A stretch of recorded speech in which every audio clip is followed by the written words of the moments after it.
Good afternoon everyone. Class में alternating current start किया। ठीक है, तो सबसे पहला पॉइंट आता है कि ऑल्टरनेटिंग करंट की डेफिनेशन या ऑल्टरनेटिंग करंट की अंडरस्टैंडिंग आपके माइंड में क्या बैठी हुई है। तो आप लोग क्या समझ रहे हो ऑल्टरनेटिंग करंट को, क्या होता है ये, कैसा वाला करंट है? ऐसा करंट जिसका डायरेक्शन और मैग्नीट्यूड वेरी करता है विद रिस्पेक्ट टू टाइम। ये इसका सबसे इंपॉर्टेंट पॉइंट है। और यदि मान लीजिए हम एक ऑल्टरनेटिंग करंट का इक्वेशन बनाते हैं, जैसे मैंने एक करंट को मुझे रिप्रेजेंट करना है टाइम के रिस्पेक्ट में, तो क्या इक्वेशन होता है? I is equals to I naught sine omega t. Correct. तो आपका इक्वेशन बनता है I naught sine omega t. आपने जब वेव चैप्टर किया था क्लास 11th में, तो आपने साइन कर्व, कॉस कर्व, ये सब बनाना सीखा था। और उसमें जो क्वांटिटी यूज होती है एम्पलीट्यूड, वो भी आपने देखा था। फ्रीक्वेंसी, जितने बेसिक टर्म्स यूज होते हैं वो सारे आपने किए थे। जैसे एग्जाम्पल के लिए मान लो ये वाला पार्ट है, तो इसका एक साइन कर्व बनेगा और वो साइन कर्व कुछ इस तरह से बनेगा। ये करंट वर्सेस टाइम ग्राफ होता है, और इसको हम चाहें तो फेस यानी एंगल के टर्म में भी बता सकते हैं। और ये होता है 2 पाई। मतलब जब 2 पाई को अगर आपको समझना है तो आप ऐसा समझो कि लास्ट क्लास में आपको मैंने बताया था आर्मेचर रोटेट करता है एसी जनरेटर में। तो जब उसका पूरा 1 रोटेशन कंप्लीट होता है, आर्मेचर एक रोटेशन जब कंप्लीट करता है, तो एक 1 साइकिल प्रोड्यूस होती है एसी। तो यहां पर वो रोटेशन का ये वाला एंगल है 2 पाई, बता रहा है कि वो पूरा 360 डिग्री रोटेट हुआ। जब वो आधा रोटेट होता है तो करंट 1 डायरेक्शन बनता है, और रिमेनिंग हाफ रोटेट करता है तो करंट अदर डायरेक्शन में बनता है। और यहां पर ये जो पीक वैल्यू पे जाता है, 2 बार करंट अपनी पीक वैल्यू पे जाता है, इसी पीक वैल्यू को कहते हैं एम्पलीट्यूड। ये करंट ऐसा बढ़ता गया और यहां पीक वैल्यू पर पहुंचा।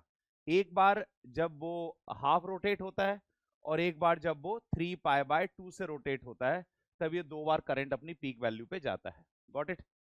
तो पहली बात ये कि ये जो आई नॉट आप देखते हो, इस आई नॉट को हम लोग या तो वर्ड यूज करें एम्पलीट्यूड, या फिर हम लोग पीक वैल्यू ऑफ करंट, इस तरह से हम इसको रिप्रेजेंट कर सकते हैं। चलिए, ये तो करंट हो गया। ये वाला ओमेगा क्या रिप्रेजेंट कर रहा है? इसको हम लोग कहते हैं एंगुलर फ्रीक्वेंसी। इसको हम लोग कहते हैं एंगुलर फ्रीक्वेंसी। ये एंगुलर फ्रीक्वेंसी के दो फॉर्मूले होते हैं, एक होता है 2 पाई न्यू, और एक ओमेगा की वैल्यू होती है 2 pi by T. Got it? New जो होता है उसको बोलते हैं नंबर ऑफ रिवोल्यूशंस पर सेकेंड। न्यू को क्या बोलते हैं? नंबर ऑफ रिवोल्यूशंस पर सेकेंड। एक सेकेंड में आर्मेचर कितनी बार घूमता है, तो वो न्यू कहलाता है। न्यू मतलब आरपीएस। ये जो टी है, ये कहलाता है टाइम एट एनी इंस्टेंट, किसी भी इंस्टेंट पर टाइम। और इनफैक्ट ये जो करंट है, इस करंट को बोलो हम लोग क्या कहते हैं? इस करंट को हम लोग कहते हैं, yes, instantaneous current. This current is to be known as instantaneous current. Got it? ये आपका इंस्टेंटेनियस करंट हो गया। Is it okay? तो इस तरह से ये पूरा पार्ट आपने लास्ट क्लास में देखा था। चलिए, कुछ और बातें अपन पूछते हैं। कोई भी ऑल्टरनेटिंग करंट अगर फ्लो हो रहा है, तो उसकी average value over a complete cycle, एक पूरी साइकिल में एवरेज वैल्यू कितनी होती है? 0। 0 क्यों हुई बताओ? क्योंकि पहले हाफ, ये वाला जो फर्स्ट हाफ था, ये क्या पॉजिटिव और ये उतना ही नेगेटिव, तो दोनों का सम क्या हो जाएगा? 0। तो ये वाली वैल्यू मिलती है ओवर अ कंप्लीट साइकिल, एक साइकिल में ये वैल्यू मिलती है। पर यदि हम लोग हाफ साइकिल की वैल्यू लें, एवरेज करंट, तो ये कितना मिलता है? 2 पाई ये वैल्यू कब मिलती है बताओ? 2/पाई की वैल्यू कब मिली? हाफ साइकिल का एवरेज करंट। हाफ साइकिल समझे? मतलब जब वो कितने से कितने रोटेट करता है, हाफ साइकिल मतलब 0 से पाई तक रोटेट करता है। ये तब का करंट है। तो यहां तक का जितना भी करंट है, ये करंट, ये जो करंट है ना, ये वाला करंट है I average over a half cycle. Got it? तो ये हाफ साइकिल। अब होता क्या है, आप लोग जब एसी के बारे में देखते हो, तो एसी में ना अलग अलग करंट को कैलकुलेशन होता है, इंस्टेंटेनियस, एवरेज, एक होता है इफेक्टिव, या जिसको हम लोग बोलते हैं root mean square value of current. क्या होता है root mean square value of current, जरा देखो यहां पर, इसको हम लोग बोलते हैं आईआरएमएस। इस करंट के दो नाम है, ये करंट इफेक्टिव करंट भी कहलाता है, और इस करंट को कुछ बुक्स में वर्चुअल करंट भी बोला जाता है, वर्चुअल करंट। तो आइदर आप उसको रूट मीन स्क्वायर बोलो, या इफेक्टिव बोलो, या वर्चुअल बोलो। ये वाला करंट कैसे निकाला जाता है, तो बड़ा इसका सिंपल टेक्निक है। जब भी आपको आईआरएमएस निकालना है तो इसकी जो वैल्यू होती है वो होती है, नहीं नहीं नहीं, इसकी जब भी आप आईआरएमएस निकालोगे तो इसकी सिंपल जो वैल्यू होती है कितनी होगी, I naught by root two, I naught by root two, is it okay? और ये कितना आएगा, 0.707 ऑफ आई नॉट, यानी ये कितना होगा 0.707, ये आपका हो जाएगा 70.7%, 70.7% के इसके आसपास की इसकी आईआरएमएस की वैल्यू होती है। Is it okay? Last class में ये पूरा सब कैलकुलेशन किया आप लोगों ने, तो यहां तक हो गया था लास्ट क्लास में, एक बार चेक करो।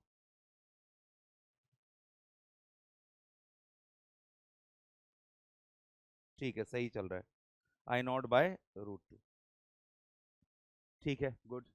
यहां तक हो गया सभी की, सभी ने लास्ट क्लास में तक कर लिया था।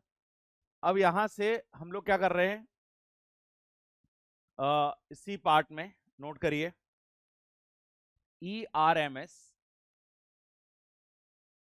ये इक्वल हो जाएगा I naught divided by root two, E naught divided by root two.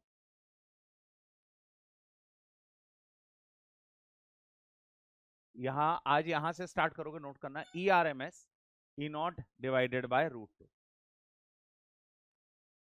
Normally AC supply में जो ई आर एम एस की वैल्यू होती है ये 220 वोल्ट होती है, ये जो वैल्यू आपको मिलेगी ना, ये वैल्यू मिलेगी आपको 220 volt, E R M S is 220 volt, got it?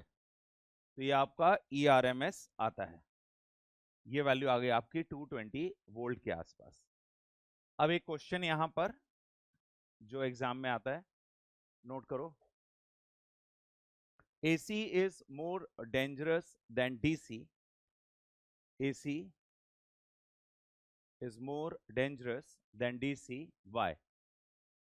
AC is more dangerous than DC, why? आपको पता है क्यों AC ज्यादा डेंजरस माना जाता है DC से? क्या इसके पीछे का रीजन है? सुनिए इसके पीछे का रीजन क्या है। इसके पीछे रीजन ये है, जब आप किसी, पहले तो मैं आपको बता दूं कि AC को आप कैसे समझो। AC को आप ऐसे समझो कि जब एक AC साइकिल बनती है तो करंट 2 बार अपनी पीक वैल्यू पे जाता है और 2 बार जीरो पे आता है, इज इट ओके? एक AC साइकिल में, यानी अगर हम देखें तो इसका मतलब ये हुआ कि अगर इसको एग्जाम्पल समझना है आपको, तो मान के चलिए कि अगर एक बल्ब है और एक AC सोर्स से ऑपरेट हो रहा है, ठीक है, और उसकी फ्रीक्वेंसी 50 हर्ट्स है, तो 50 हर्ट्स का सिंपल सा मतलब ये है कि 100 टाइम्स बल्ब ऑफ हो रहा है और 100 टाइम्स बल्ब ऑन हो रहा है विद इन अ सेकेंड। इसका मीनिंग है एक सेकेंड में 100 टाइम्स ऑफ और 100 टाइम्स ऑन बल्ब, और रियली में ऐसा होता है, 100 टाइम्स ऑफ और 100 टाइम्स ऑन होता है normal bulb with in a second, एक सेकेंड के अंदर। पर बोले हम क्यों नहीं देख पाते इसको, हमको तो वो कंटिन्यूअस ग्लो दिखाई देता है। तो उसके पीछे रीजन होता है persistence of vision of human I.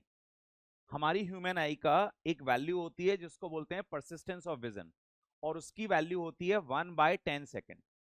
1/10 second का मतलब होता है अगर मान लीजिए 0.1 सेकेंड से भी कम में हमारे बीच, हमारी आई में दो इमेजेस बदल जाएं, तो हमारी आई उन दोनों इमेजेस को कंटिन्यूएशन में देखना स्टार्ट कर देगी, उनको डिस्क्रीट करके नहीं देखेगी।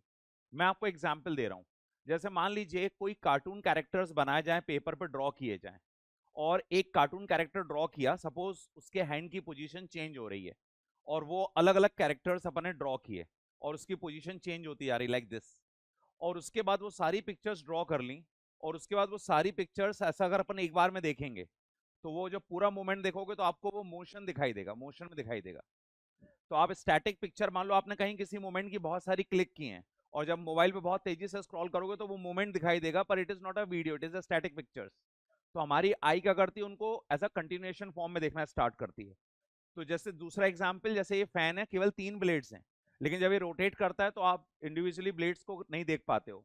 तो उसके पीछे रीजन ये होता है कि जब ये फैन की ब्लेड्स अपनी पोजीशन चेंज करती है तो दूसरी ब्लेड 1/10 सेकेंड से पहले उस पोजीशन पर आ जाती है। तो आपको वो पूरा एक कंटिन्यूअस प्लेटफॉर्म दिखाई देता है, पर actually it is not a continuous part, वो डिस्क्रीट 3 अलग अलग पार्ट होते हैं। ठीक ऐसे ही एक बल्ब 100 सेकेंड के अंदर, 1 सेकेंड के अंदर 100 टाइम्स ऑफ हुआ और 100 टाइम्स ऑन होता है ड्यू टू एसी, पर हम नहीं देख सकते उसको। उसका रीजन ये है कि हमारा persistence of vision of human I less है, तो हमें वो कंटिन्यूअस ग्लो दिखाई देता है। अब इस पूरी प्रोसेस में क्या होता है, जब वो 100 टाइम्स ऑन और ऑफ हो रहा है तो ऐसा भी हो रहा है कि 100 टाइम्स वो पीक वैल्यू पे पहुंचता है, वो भी 1 सेकंड के अंदर, और 100 टाइम्स वो जीरो वैल्यू पे पहुंचता है। तो यदि हमने उसको कभी भी कोई वायर हमसे टच हो जाता है बाय, ठीक है, तो हम 1 सेकेंड तो कम से कम लगेगा, मतलब इसका मतलब वो पीक वैल्यू को हम इजीली एक्सपीरियंस कर लेंगे। तो ऑल्टरनेटिंग करंट में कांस्टेंट वैल्यू नहीं होती है, वैल्यू बदलती रहती है, पर 1 सेकेंड में जब वो 100 टाइम्स पीक वैल्यू पे पहुंच रहा है तो जो पीक वैल्यू है ऑल्टरनेटिंग करंट की वो बहुत ज्यादा होती है। पीक वैल्यू कितनी ज्यादा होती है, देखिए इसको कैलकुलेट करते हैं। ये है वो पीक वैल्यू ई नॉट, और ये है ई आर एम एस। अब नॉर्मली आपको जो भी वैल्यू हमेशा गिवन होगी, आपको न्यूमेरिकल में जो वैल्यू हमेशा दी जाएगी वो वैल्यू आपको हमेशा ई आर एम एस की दी जाएगी। अगर एक न्यूमेरिकल है और उसमें बोला है कि एक एसी डिवाइस इतने वोल्टेज पर ऑपरेट हो रही है, सपोज दे दिया 100 वोल्ट, तो वो 100 ई आर एम एस।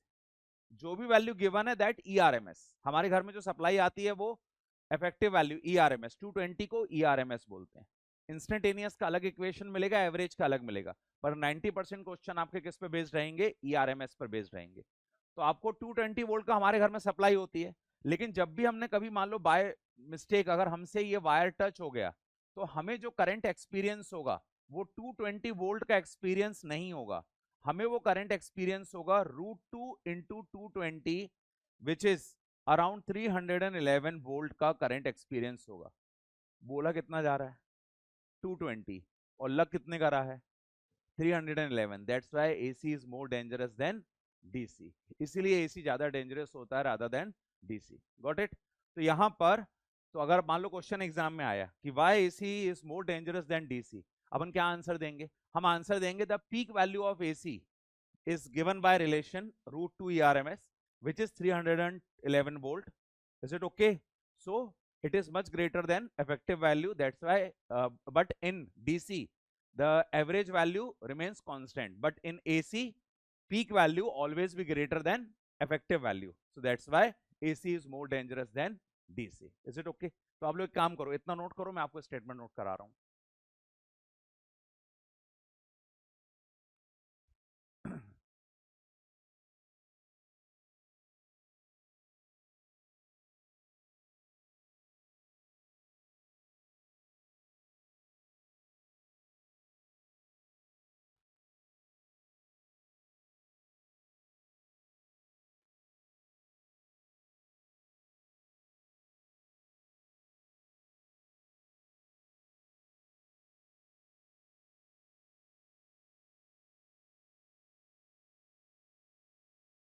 नोट कर लिया इतना, अब नोट करिए। In DC direct current,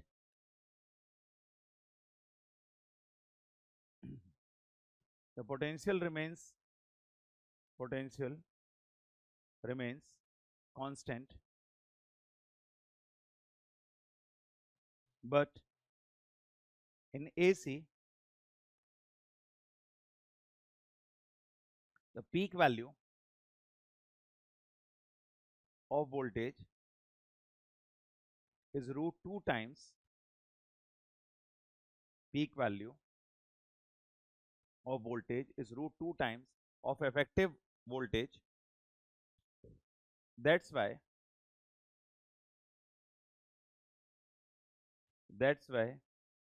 AC is more dangerous than DC.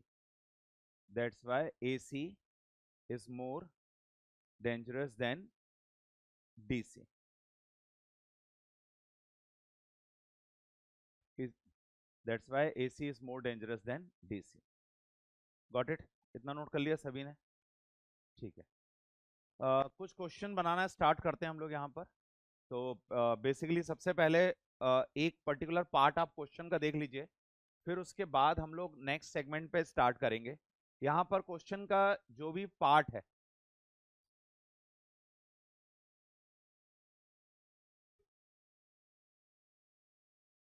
एक इक्वेशन अपन फ्रेम करते हैं। सबसे पहला फर्स्ट इक्वेशन अपन लेते हैं, नोट करिए। The electric mains in a house are marked 220 and 50 hertz. Write down equation for instantaneous voltage.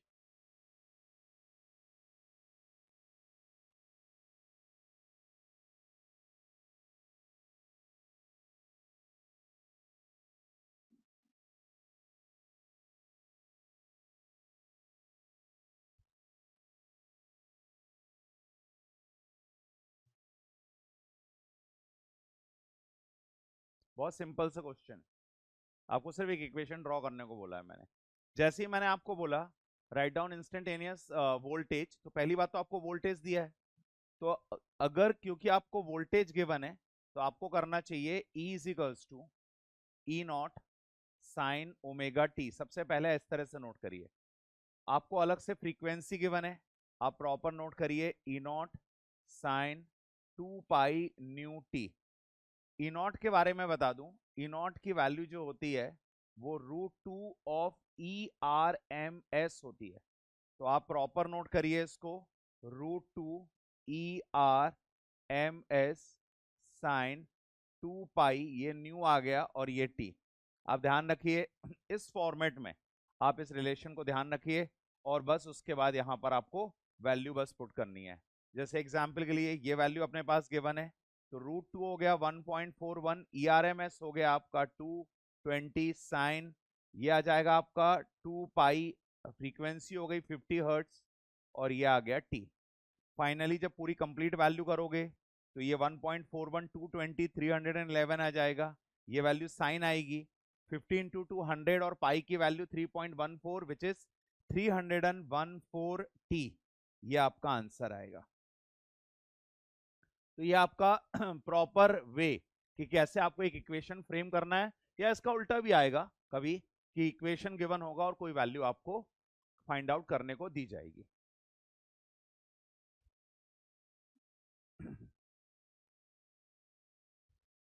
तो अब आपको समझ में आया अपन को कैसे इक्वेशन फ्रेम करना है, क्वेश्चन बनाने हैं। ठीक है, अब एक एक करके हम लोग और अलग अलग पैटर्न ऑफ क्वेश्चन को देखेंगे। ठीक है, स्टार्ट करते हैं।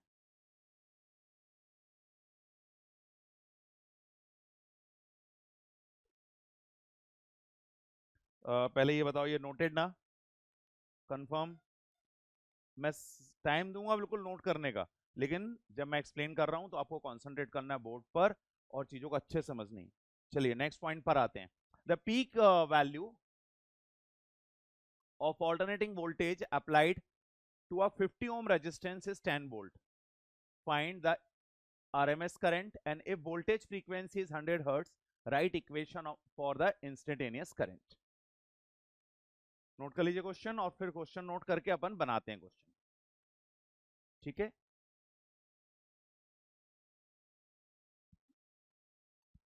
आपको एक बहुत इंपॉर्टेंट फैक्ट बताता हूं जो क्वेश्चंस के बारे में है। ये एक दिन आपकी क्लास में ये करके दिखाऊंगा मैं आपको।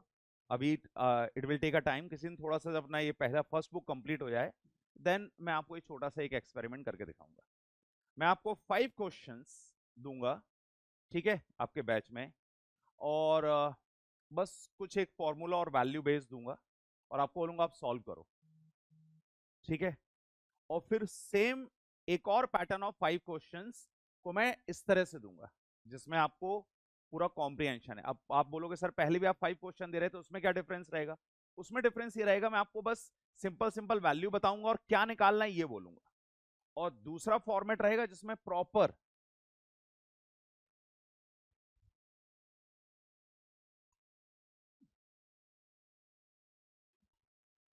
और सेकंड फॉर्मेट रहेगा जिसमें प्रॉपर मैं आपको इस तरह का क्वेश्चन दूंगा। आपको पता है comprehension is the biggest problem. वही चीज वही क्वेश्चन सिंपल तरीके से कोई एक्सप्लेन करके समझा दे कि देखो इस क्वेश्चन में ये पूछा है, इतना अच्छा रिजल्ट आता है, मोर देन 60-70% सॉल्व कर लेते हैं। और वही क्वेश्चन जब पूरा लैंग्वेज में और ऐसे करके दिया रहता है तो स्टूडेंट को खुद समझना पड़ता है, नहीं होता सॉल्व। ये सारी प्रॉब्लम आती है इन्वर्टर में। चलने दे, वो दो हैं, यहाँ वाला इन्वर्टर अलग है, अलग अलग है, वो किसी और कहीं कुछ और ऑन होगा। क्या बोल रहा है? क्या अथर क्या बोल रहा है? गर्मी लग रही है? अरे ठीक है, अभी ठीक करता हूँ, रुक जा।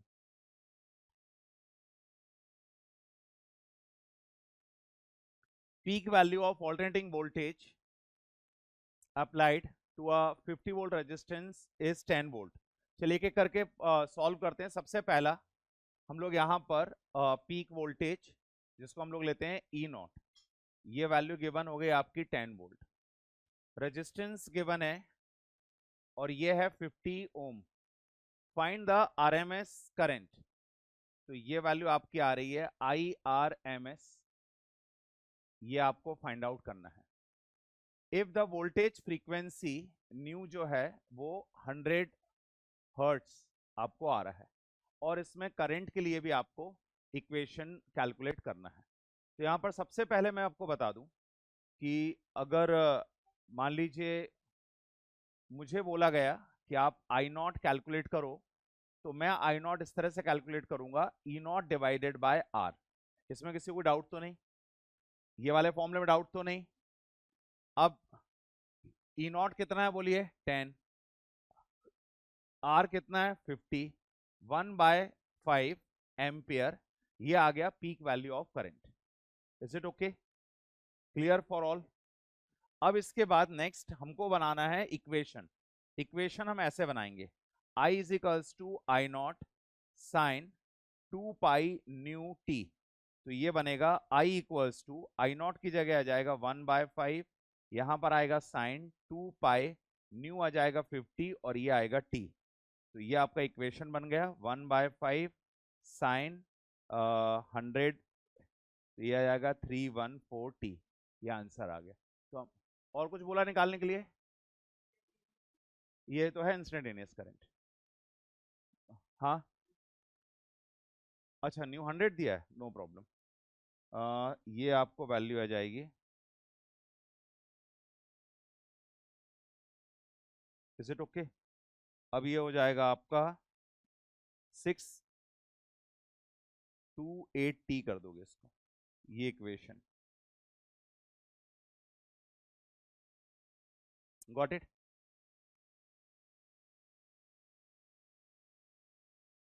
One by five sine 628T।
Gupta ji, वहाँ बोलना लाइट आ गई, वो उसका नेट कनेक्शन ऑन, मतलब देख लेंगे वो स्विचेस ऑन है। हाँ, अरुण सर के वहाँ लाइट सारी ऑन कर देना, और नेट का कनेक्शन जो है जिसमें उनको पता है।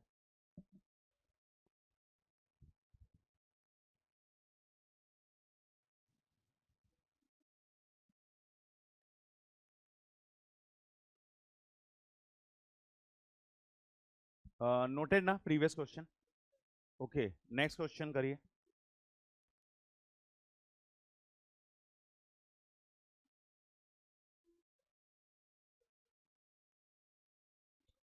Current, the RMS value of alternating current shown in a figure. ये आपको एक फिगर गिवन है, और इसमें आपको, नहीं अभी आए थे नहीं आया, लेकिन फिर चलेगी, जाने दो।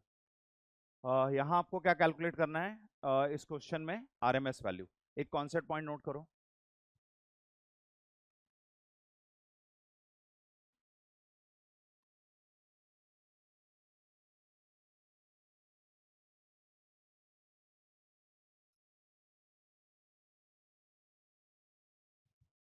नोट करना, आईआरएमएस करंट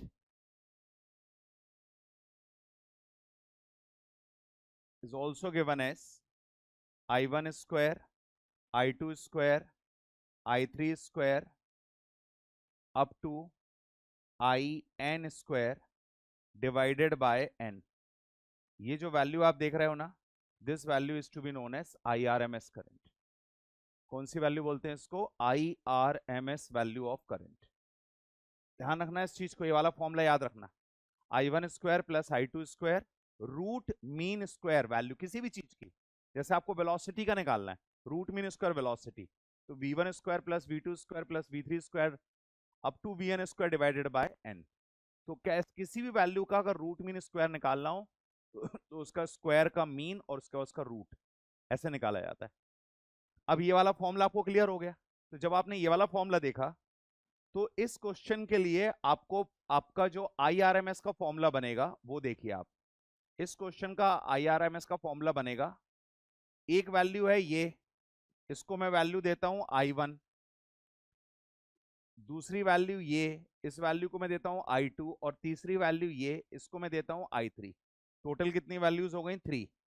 तो ये आपको मिलेगा I1 का स्क्वायर, I2 का स्क्वायर, I3 का स्क्वायर डिवाइडेड बाय 3। तो आपको IRMS की वैल्यू मिलेगी, और ये आ जाएगा।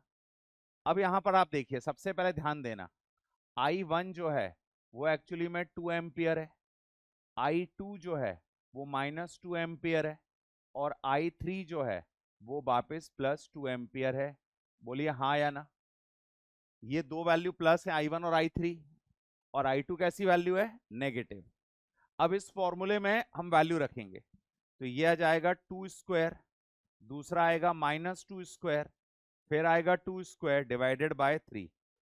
तो IRMS की जो वैल्यू होगी वो आपकी हो जाएगी 4 + 4 + 4 डिवाइडेड बाय 3, या ये आ जाएगा आपका 12/3, या ये आ जाएगा √4 विच इज 2 एम्पियर।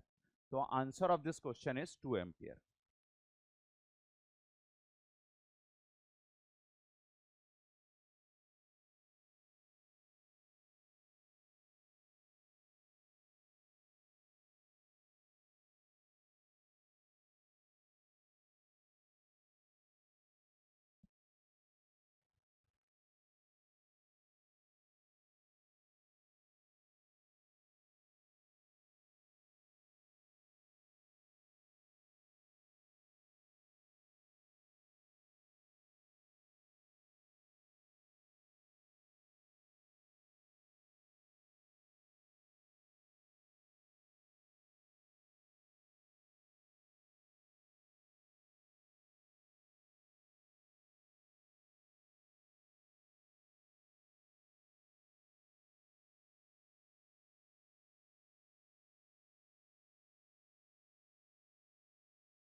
नोटेड ना?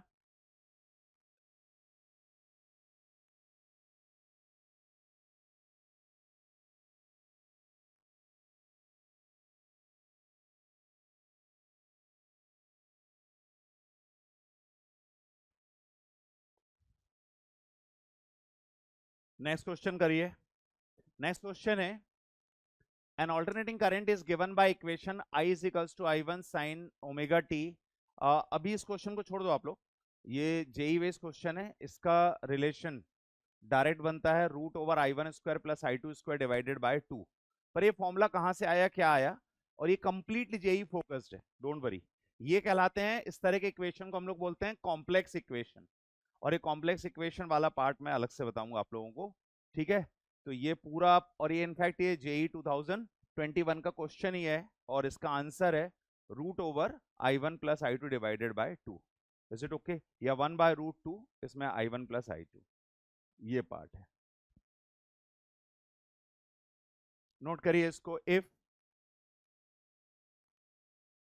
The effective value of current 50 hertz AC circuit is 5 ampere, what is the peak value of current, mean value of current over a half cycle, and third value of current 1 by 300 second after it was 0?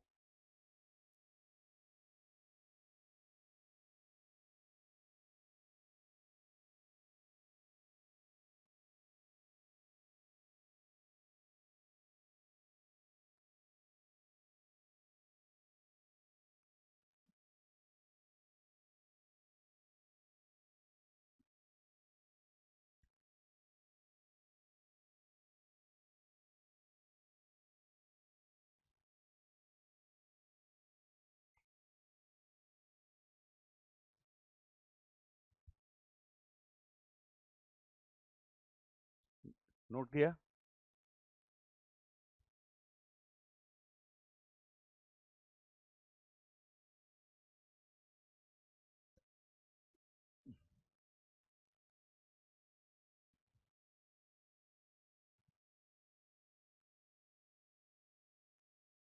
एक एक चीज का ध्यान रखना, effective value का meaning यानी IRMS, peak value I0, और mean value average value जो हम लोग निकालते हैं बेसिकली 0.637 या 2 बाय पाई I0। ये फॉर्मुलेस में कंफ्यूजन नहीं होना अपन को बिल्कुल। नोटेड क्वेश्चन, सॉल्व करना स्टार्ट करते हैं, एक एक करके पॉइंट वाइज चीजों को समझना। सबसे पहले गिवन है effective value of current is 50 hertz, यानी आपको यहाँ पर फ्रीक्वेंसी तो 50 हर्ट्ज गिवन ही है, और उसके बाद जो नेक्स्ट वैल्यू है वो है IRMS। तो IRMS आपका कितना हो जाएगा, 5 एम्पियर, ये हो गया आपका IRMS। What is the peak value of current, peak value of current यानी I0 आपको कैलकुलेट करनी है। Mean value of current, average value over a half cycle, ये आपको कैलकुलेट करनी है। और इंस्टेंटेनियस करंट कैलकुलेट करना है जब आपको टाइम 1/300 सेकेंड्स गिवन हो, उस समय इंस्टेंटेनियस करंट कैलकुलेट करना है। इतना ये फैक्टर है आपके सामने। अब एक एक करके स्टार्ट करते हैं। सबसे पहले I0, इज इट ओके? तो आप बताइए I0 की वैल्यू किसके बराबर होती है? तो ये होती है √2 IRMS। यस और नो? ये फॉर्मूला किया है, तो ये वैल्यू अभी कितनी आएगी हमारे पास, ये वैल्यू आएगी I0, ये आ गया √2, √2 कितना लेंगे हम लोग, 1.41, और IRMS कितना दिया हुआ है, 5। ये आपकी पहली वैल्यू आ गई। अब अपन एवरेज वैल्यू निकालते हैं। एवरेज वैल्यू जब हम यहाँ कैलकुलेट करेंगे तो ये होता है 0.637 ऑफ I0, और इसको हम यहाँ इस तरह से कर देंगे एवरेज वैल्यू को। एवरेज वैल्यू इज 0.637 1.41 इंटू 5, ये आपकी एवरेज वैल्यू हो जाएगी। आपका सेकंड पार्ट का भी आंसर आ गया। पहला आपको पूछा था पीक वैल्यू, दूसरा क्वेश्चन आपसे पूछा था एवरेज वैल्यू। अब आपसे तीसरे पार्ट की बात करते हैं। तीसरे पार्ट में आपको बोला गया था I is equals to I0 sine omega t, या जिसको हम लोग साइन 2 पाई न्यू टी। तो ये I0 की जगह आपको यहां पर मिलेगा 1.41 इंटू 5 साइन 2 पाई इंटू 50, और टी की जगह 1/300। ये वैल्यू। अब आपको सिर्फ कैलकुलेशन पार्ट करना है, आपके सामने तीनों का सोल्यूशन है। Got it? तो आप क्वेश्चन के फॉर्मूलेज देख रहे हो कि किस तरह से कौन कौन से फॉर्मूले किस किस कंडीशन में यहाँ पर यूज हो रहे हैं। ये तीन चीजें जो मैंने ब्लॉक में मेंशन की हैं, तीनों फॉर्मूलेज हैं और उसके बाद उनके कैलकुलेशन पार्ट। ठीक है, बताते जाइए मुझे क्या क्या आंसर आएंगे। फर्स्ट का बताइए, आई नॉट कितना आया? ठीक है, 7.05 करेक्ट है। ठीक है, सेकंड पार्ट का एवरेज निकाला आपने? ठीक है, और अब इसमें वैल्यू रख के इसको देखना। अच्छा, यहाँ एक चीज और, अभी ये पूरी वैल्यू नहीं आई। पता है यहाँ क्या होगा, जब आप लोग इसको सॉल्व करोगे ना, तो अब आप इसको सॉल्व कर रहे हो, अब आपने जब इसको सॉल्व किया तो आप देखो, इसको आपने सॉल्व करोगे तो ये आ गया 6, और ये पूरा सॉल्व हो गया कितना हो जाएगा 3। तो एक्चुअली पता है ये क्या होगा, ये आपको मिलेगा आई इक्वल्स टू, ये अपना कितना आया था 0.7.05 साइन, और ये वैल्यू मिलेगी पाई बाय 3। अच्छा, पाई बाय 3 कितना हो गया, पाई साइन 60, और साइन 60 होता है √3/2, और मैंने आपको बोला था कि √3/2 की वैल्यू लर्न कर लो 0.86। अपने अभी पिछले चैप्टर में बात कई बार हुआ था ना कि साइन 60 और कॉस 30 एक ही वैल्यू होती है। बस कॉपी में कहीं भी साइड में ऐसा लिख लिया करो, उसको कभी नहीं बोलना। तो जब भी कभी आपको साइन 60 या फिर कॉस 30 यूज हो, 0.86, आप ये वैल्यू 8, वैसे तो 866 है पर आप 0.86 कर लो, तो आपको ये पॉइंट, यहां पर आप 0.86 इंटू 7.05 कर लोगे, तो आपका यहां पर ये वैल्यू आ गई 7.05 इंटू 0.866। Is it okay? ये इसकी वैल्यू होती है। अब कर लो इसको मल्टीप्लाई। अब ये याद रखने की रिस्पॉन्सिबिलिटी किसकी? आपकी। याद रखोगे, √3/2 को करते मत रहना सॉल्व, तुरंत उसको कितनी वैल्यू रखोगे, 0.866, करेक्ट, वहां से आप इसकी वैल्यू रखोगे।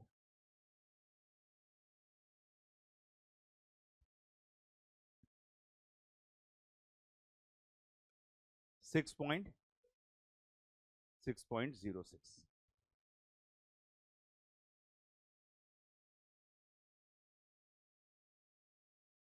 अब कॉन्सेप्ट क्लियर हो रहे हैं क्वेश्चन के, कैसे हमको न्यूमेरिकल दिए रहेंगे। देखो बेसिक पॉइंट चल रहा है अभी, mean value, root mean square value, इन पे क्वेश्चन बनते हैं।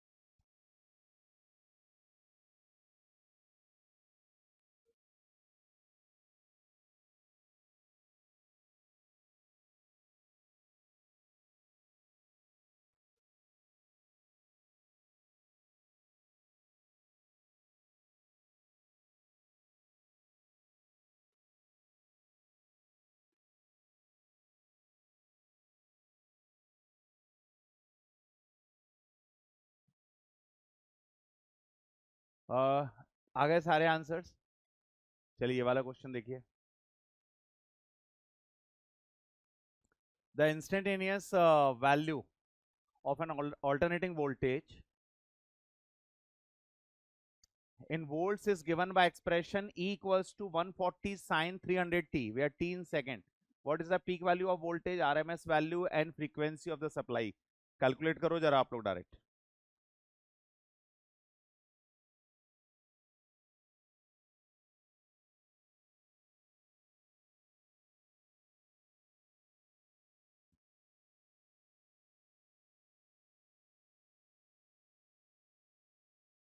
अरे यार,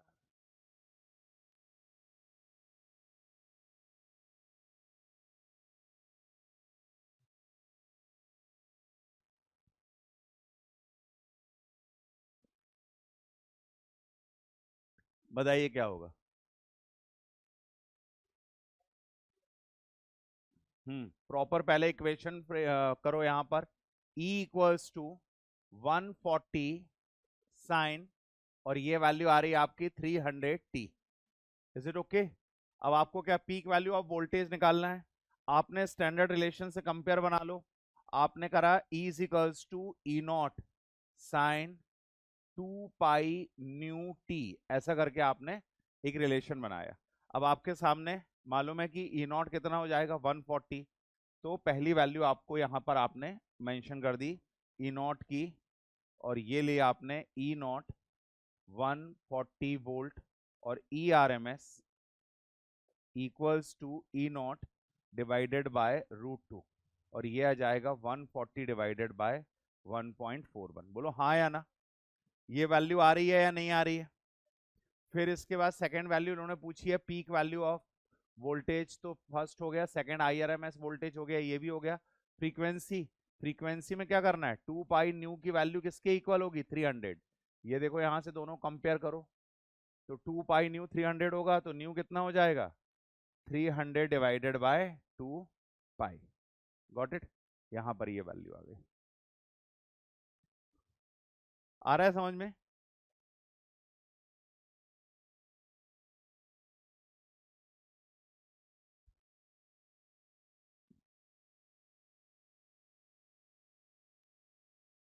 चलिए नेक्स्ट पॉइंट पर आते हैं। नोटेड ना।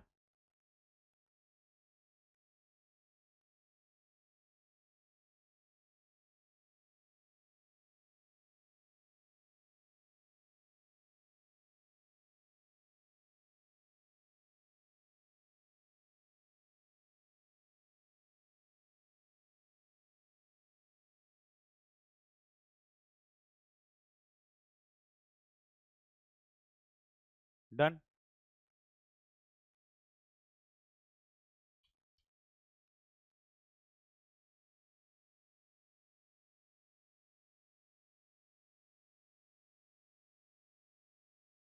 चलिए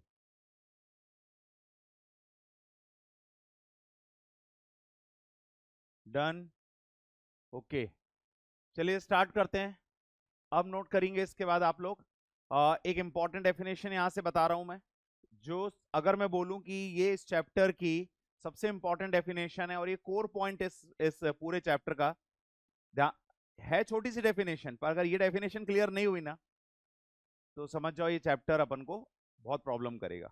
पूरे चैप्टर का सबसे कोर पॉइंट जो एक पॉइंट पे चलता है वो चलता है फेज डिफरेंस। पूरे चैप्टर में इसी बात पर आप बात करने वाले हो, फेज डिफरेंस। तो पहले फेज डिफरेंस से पहले हम लोग यहां पर देखेंगे फेज क्या होता है, और अब ये यहां पर आपको क्या करना है, ये क्या चीज क्या टॉपिक चल रहा है। तो आंसर है ये कुछ इंपॉर्टेंट डेफिनेशंस करने वाले हैं, और वो डेफिनेशन जो आने वाले पूरे चैप्टर का रिमेनिंग पार्ट को पूरा डिफाइन करेंगी। तो सबसे पहला पॉइंट नोट कर, पहले हेडिंग डालो आप सम इंपॉर्टेंट डेफिनेशंस, और उसमें पहला पॉइंट डालो phase.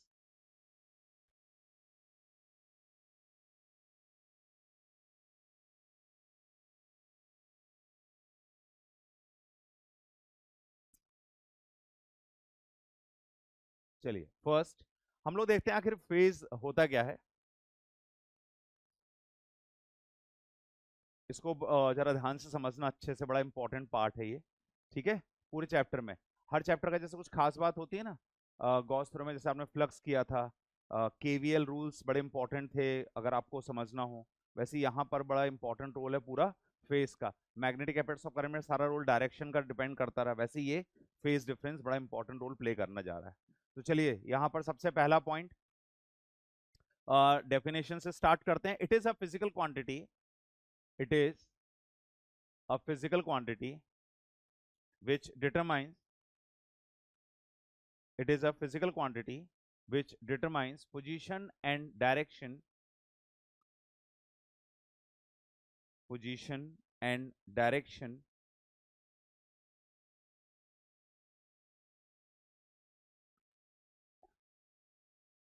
of a given quantity, of a given quantity at any instant, at any instant. It is measured in terms of angle, it is measured in terms of an angle,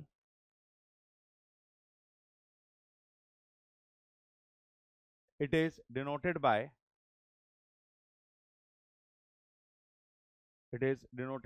phi. It is denoted by phi. Phasor डाय किससे note करते हैं हम लोग इसको? Phi से। अब phi को इसको आपको समझना है तो क्लास 11 का एक कंसेप्ट आपको यूज होगा थोड़ा सा, उस पर आप लोग ध्यान दोगे जरा। और थोड़ा मैं देख लेता हूं कि आप में से कितने स्टूडेंट हैं जो उस कंसेप्ट को से कनेक्ट हो पाते हैं जो क्लास 11th में यूज हुआ था। देखो आपको अगर ध्यान हो तो हमने एक चैप्टर था हमारे पास और वो था ऑसिलेशन। और उस चैप्टर में हमने क्या किया था कि उस चैप्टर में हमने एक ऑसिलेशन वाले पार्ट पर साइन कर्व कैसे बनता है वो आपको बताया था। एक ऑब्जेक्ट है जो सर्कुलर पाथ में घूमता है और हमने उसको ऑसिलेशन से कंपेयर किया था और y is equals to a sin omega t उसका इक्वेशन बना था और उसका नाम था सिंपल हार्मोनिक मोशन SHM। उसमें हमने इक्वेशन निकाला था डिस्प्लेसमेंट, वेलोसिटी, एक्सेलरेशन और फिर जो वैल्यू आई थी उनके ग्राफ बनाए थे। तो आप में से जितने स्टूडेंट को अगर वो ध्यान है तो वो चीज को वो रिलेट कर पाएंगे। जैसे एग्जाम्पल के लिए ये मान लीजिए हमने दो डिफरेंट कंडीशन ले ली, ठीक है। और अब मैंने क्या किया इस पूरे केस में यहां पर आप देखो कि अगर मुझे एक पोजीशन को बताना है तो किसके ग्राफ कैसे बनेंगे अपन यहां पर देखते हैं। चलिए स्टार्ट करते हैं। तो ये पहला इस क्वांटिटी का ग्राफ अपन यहां देखेंगे और इसका ग्राफ यहां से देखेंगे। अब मैं इसको जरा पूरा प्रॉपर तरीके से एक्सप्लेन कर रहा हूं जिसमें आपको कभी भी, अभी नहीं कभी भी, ये फेज से रिलेटेड कोई प्रॉब्लम आए ना। तो ये कोऑर्डिनेट समझो आप एक्स एक्स डैश, ये वाई वाई डैश और बिल्कुल एग्जैक्ट सेम यहां पर भी आप यही समझना, ये वाला पार्ट वाई वाई डैश और ये वाला पार्ट हो गया x x dash. Is it okay? अब यहां पर ध्यान से सुनेंगे आप लोग। एक हम यहां पर क्या करते हैं, ये ऑब्जेक्ट जो आप देख रहे हो ये पूरा सर्कुलर पाथ में ऐसा घूमता है, ठीक है। तो मान लो ये ऑब्जेक्ट अभी फिलहाल यहां पर है। तो अगर ये ऑब्जेक्ट यहां पर है तो उस केस में आपको पता है ये लाइन जो है अगर मैंने ड्रॉ करी तो यहां से अपन दो लाइंस और ड्रॉ करेंगे। ये एक लाइन ये है, इसको हम लोग बोलते हैं बेसिकली यहां पर बेस लाइन। बेस लाइन मतलब जो वाई एक्सिस पर जा रही है ऑब्जेक्ट से। और एक लाइन और हम ड्रॉ कर सकते हैं जो एक्स एक्सिस पर हो। फिलहाल हमको सिर्फ वाई एक्सिस वाली लाइन से मतलब है तो अपन ने वाई एक्सिस वाली लाइन को यहाँ पर लिया, ठीक है। एक्स एक्सिस वाली लाइन से भी एक्सप्लेन कर सकते हैं, बात वही है, लेकिन एक्स एक्सिस वाली लाइन को सिर्फ मैं डॉटेड के फॉर्म में बता दे रहा हूँ। अब देखिए ये कुछ तो एंगल बनाएगा, बोलो हाँ या ना। तो इसने कितना एंगल बनाया? थीटा। ये वैल्यू कितनी हो गई? ए फॉर एग्जाम्पल, ठीक है। अब आप देखिए इस पूरे पार्ट में यहां से यहां तक पहुंचने में कोई तो टाइम लगा होगा, तो कितना टाइम हो गया? टी। जो चीज सर्कुलर में घूमती है, 11 में इतना तो पढ़ा होगा, जो चीज सर्कुलर में घूमती है और एंगल फॉर्म करती है उसकी वेलोसिटी एंगुलर वेलोसिटी होती है। तो एंगुलर वेलोसिटी को हम लोग ओमेगा से डिनोट करते हैं और जो होती है angular displacement upon time. Got it? अब ये ऑब्जेक्ट, अब आपको क्या ध्यान देना है, अपन उस पॉइंट पर बात करते हैं। ये ऑब्जेक्ट जब यहां पर है, पॉइंट ए पर है, तो इस ऑब्जेक्ट से एक बेस लाइन ड्रॉ करी और ये जो हमने बेस लाइन ड्रॉ करी है, ये वाली लाइन जो आप देख रहे हो इसका एक बेस पॉइंट है। और अगर आप उस बेस पॉइंट को ध्यान से देखो तो वो यहां पर आ रहा है। Is it okay? Base point कहां पर आ रहा है? यहां पर आ रहा है। Are you getting my point? Okay, अब ध्यान से सुनेंगे, जो जो मैं बोलते आऊंगा उस पर ध्यान करेंगे। अब मैं 2 मिनट के लिए इस बेस लाइन को फिलहाल इस ये वाली जो लाइन है इसको मैं अलग कर रहा हूं। दिस बेस लाइन अलग कर दी। अगर ये बेस लाइन थी, अगर ये ऑब्जेक्ट, इस पॉइंट को ध्यान से समझेंगे आप लोग, अगर मान लीजिए ये ऑब्जेक्ट यहां यहां आ जाए, ऊपर आ जाए, तो ये वाला पॉइंट भी यहां आ जाएगा क्योंकि ये हमेशा इसके बेस लाइन पर रहेगा। Is it okay? ये वाला ब्लू वाला पॉइंट हमेशा रेड के किस पर रहेगा? बेस लाइन पे। अगर ये यहां होता रेड, तो ये कहां होना चाहिए था? यहां। फिर ये जैसे जैसे आगे बढ़ेगा ये वाला रेड पॉइंट, वैसे वैसे ये ब्लू वाला पॉइंट भी आगे बढ़ेगा या नहीं बढ़ेगा? बोलो हाँ या ना। Both. Yes. Is it okay? ये दोनों पॉइंट एक साथ आगे बढ़ेंगे या नहीं बढ़ेंगे? Is it okay? अब ये वाला पॉइंट आगे बढ़ रहा तो ये और इस पॉइंट पर आगे क्या हो जाएंगे? कोइंसाइड। फिर जब ये यहाँ आएगा तो ये कहाँ आएगा? यहाँ। जब ये यहाँ आएगा तो ये कहाँ आएगा? यहाँ पर। Is it okay? और फिर ये हर पोजीशन पर इसकी वैल्यू चेंज होती आएगी, यहाँ कोइंसाइड करेंगे। फिर ये पॉइंट यहाँ पहुंचेगा तो ये यहाँ आएगा, और जब यहाँ पहुंचेगा तो ये यहाँ पर आएगा। अब इसने जब एक पूरा सर्कुलर पाथ कवर किया तो इसका क्या हुआ? एक ऑसिलेशन कवर हुआ। और अगर क्लास 11 का आपको ये वाला पार्ट याद है तो बस मैं इतना याद दिलाना चाहता हूं कि इसका इक्वेशन जो आपने किया था y is equals to a sine omega t किया था। आप में से कुछ स्टूडेंट को याद है क्या इक्वेशन? कंफर्म? ओके, तो इसमें से ए क्या है वो बता दीजिए मुझे। एम्पलीट्यूड। अब ये एम्पलीट्यूड कब आता है बताइए? जब ये ऑब्जेक्ट यहां पहुंचता है तो ये एम्पलीट्यूड मैक्सिमम है। और ये y क्या है? कोई आप मुझे बता दे जरा, ये y क्या है? तो y है डिस्प्लेसमेंट। डिस्प्लेसमेंट मतलब यहां से यहां तक का डिस्टेंस, किसी भी टाइम पर यहां से यहां तक का डिस्टेंस। Is it okay? बोलो हाँ या ना। अच्छा, आप कोई भी स्टूडेंट मुझे बताए कि ओमेगा टी क्या है? यहां पर ओमेगा टी कोई बोलते हैं फेज या फिर एंगल थीटा। या तो उसको अपन किससे नोट कर सकते हैं? ओमेगा टी से। या दूसरा तरीका क्या होता है? y is equals to a sine theta. या तो थीटा बोलो या क्या बोलो? Omega T. सबको क्लियर है ये चीज? तो यहां पर जो थीटा है वही फेज, वही उसी को एंगल बोलते हैं। तो अब यदि इसका एक ग्राफ बनाया जाए, ऐसा ऐसे घूम रहा है तो ये वाला पार्ट इस तरह से ऑसिलेट कर रहा है, इसका यदि ग्राफ बनाया जाए तो पता है ऐसा ग्राफ बनेगा। बोलो हाँ या ना। Is it okay? लेकिन अब क्या है, मान लो दो चीजें एक साथ हैं, दो ग्राफ एक साथ बताने हैं मुझे। एक ग्राफ में हो क्या रहा है, एक ग्राफ जो स्टार्ट हुआ वो स्टार्ट हुआ यहां से, तो इसका ये बेस पॉइंट यहां रहेगा। लेकिन दूसरा ग्राफ जो है वो एक्चुअली में यहां से स्टार्ट हुआ, डायरेक्ट डायरेक्ट किस पोजीशन स्टार्ट हुआ?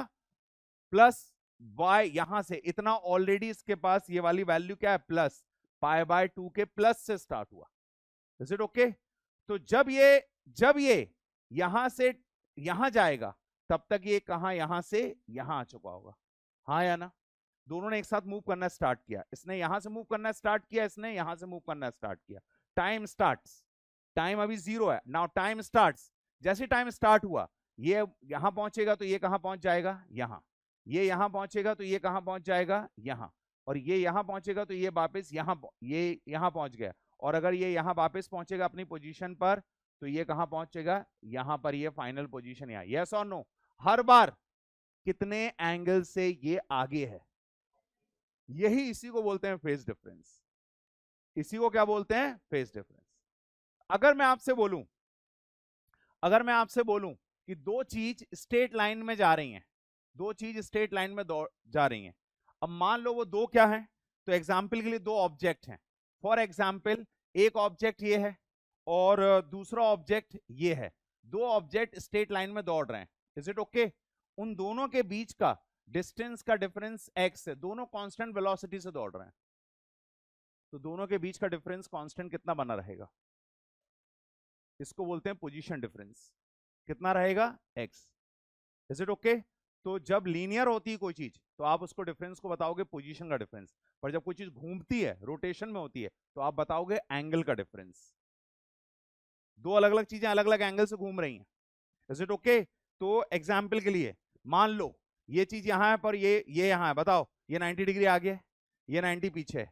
अब ये दोनों घूम रही हैं एक साथ, हर बार ये पीछे चलेगी ना 90 से? यस और नो? तो अगर दोनों में रोटेशन है, दोनों में सेम टाइम टी टाइम के बाद ये भी 90 डिग्री बढ़ी, ये भी 90 डिग्री आगे बढ़ी, पर ये 90 आगे चल रही है और ये 90 क्या चल रही है? पीछे। Is it okay? तो हम दो क्वांटिटी में एक साथ रोटेशन हो रहा है, टाइम एक साथ काउंट हो रहा है, लेकिन कोई चीज आगे जा रही है, कोई चीज पीछे जा रही है। Got it? आप पूछोगे ये पूरी बात समझाने के पीछे लॉजिक क्या है, तो उसका आंसर ये है कि करंट अकेला नहीं होता। जब करंट इलेक्ट्रिसिटी पढ़ाई जाती है तो करंट भी होता है और पोटेंशियल डिफरेंस भी होता है, वोल्टेज भी होता है। तो करंट इलेक्ट्रिसिटी में दो चीजें काम करती हैं, एक करंट, दूसरा वोल्टेज। करंट का इक्वेशन था I is equals to I naught sine omega t, voltage का इक्वेशन है E is equals to E naught sine omega t. अब डायरेक्ट करंट डीसी में करंट और वोल्टेज बिल्कुल साथ चलते हैं, लेकिन ऑल्टरनेटिंग करंट में करंट और वोल्टेज दोनों किसी सिचुएशन, कुछ सिचुएशन में साथ चलते हैं, बाकी मैक्सिमम केसेस में दोनों थोड़े से डिफरेंस पे चलते हैं। कभी करंट आगे रहता है, कभी वोल्टेज आगे रहता है। ये बात इस पे डिपेंड करती है कि वो किस में फ्लो हो रहे हैं। कैपेसिटर में जब वो फ्लो होते हैं तो करंट और वोल्टेज के बीच में कुछ अलग एंगल होता है। अगर वही इंडक्टर में फ्लो होते हैं तो करंट वोल्टेज में कुछ अलग एंगल होता है। करंट और मान लो रेजिस्टेंस और इंडक्टर में फ्लो होते हैं तो अलग एंगल होता है। इंडक्टर रेजिस्टेंस कैपेसिटर में फ्लो होते हैं तो अलग एंगल होता है। मतलब ये हुआ कि हर बार करंट और वोल्टेज के बीच में कुछ एंगल होगा, उस एंगल को फेज डिफरेंस कहते हैं। बात समझ में आई? उसी एंगल को क्या कहते हैं? इस पूरे चैप्टर में इट इज इम्पॉसिबल कि ऐसा कोई कभी क्वेश्चन बना हो जहां फेज डिफरेंस का यूज ना आया। मतलब अभी से लेके जो भी चीजें पढ़ोगे, अब देखो क्या क्या टॉपिक बता रहा हूं। आपको रेजिस्टेंस में निकालना है फेज डिफरेंस, आपको इंडक्टर में, capacitor resistance, inductor resistance, inductor capacitor resistance, ये सारे सर्किट करना और हर बार फेज डिफरेंस निकालना है। किसके बीच का? करंट और वोल्टेज के बीच का। यही मेन टॉपिक ही यही है। और यू गेटिंग माय पॉइंट? तो अगर मैं इसका ग्राफ बनाऊंगा तो ये 0 से स्टार्ट हुआ था तो ऐसा बना, ये 90 से आगे जा रहा है तो इसका ग्राफ ऐसा बनेगा। दोनों करंट, मान लो ये दो ग्राफ हैं तो दोनों ग्राफ में, तो यहां मैं बोलूंगा भाई ये जो सेकंड वाला है पहले वाले से कितना आगे चल रहा है? कितना आगे चल रहा है? π/2 आगे। अगर मैं एक ही कोऑर्डिनेट्स में दोनों को, एक कोऑर्डिनेट्स में दोनों को अगर मैं ड्रॉ करके दिखाऊं तो इस पार्ट को कुछ मैं इस तरीके से ड्रॉ करके दिखाऊंगा यहां पर। इस पार्ट को अगर हम देखें तो विल ड्रॉ लाइक दिस। अगर हम इसको ड्रॉ करें तो हम इसको कुछ ऐसे ड्रॉ करेंगे। देखिए यहां पर, ये मान लीजिए वोल्टेज का हो गया फॉर एग्जाम्पल, ये मान लीजिए वोल्टेज का हो गया, तो वोल्टेज और ये हो गया करंट के लिए, ये हो गया करंट। अब बताइए आप कौन आगे कौन पीछे? ये वाला पार्ट हो गया करंट और ये क्या हो गया? वोल्टेज। बताओ कौन आगे कौन पीछे? और वोल्टेज पीछे। Is it okay? अब मान लीजिए आपको दूसरे पार्ट में यहां पर इस तरह से ग्राफ मिला, ये करंट हो गया और ये वोल्टेज, और ये वाला जो रेड वाला देख रहा है वो करंट। अब बोलो आगे कहानी, कौन आगे? और करंट। Okay, next. अब अगर मैं आपसे बोलूं कि आप एक काम करो, ये वाले ये पॉइंट बताओ कि यहां पर इस समय क्या हो रहा होगा? इस समय क्या हो रहा है बताओ? ये करंट है और ये वोल्टेज। अब बोलो क्या है? दोनों बिल्कुल सेम है, मैग्नीट्यूड अलग अलग है, और दोनों क्या चल रहे हैं? सेम। Is it okay? तो इस तरह से इनमें तीन सिचुएशन चलती हैं, कभी वोल्टेज आगे होता है, कभी करंट, कभी, is it okay, same phase में होते हैं। तो पहले आपने फेज एंगल के इसमें नोट किया था फिर नोट करो next next point, the difference between phases of two quantities, the 1 minute, the difference between phases of two quantities is to be known as phase difference, is to be known as phase difference.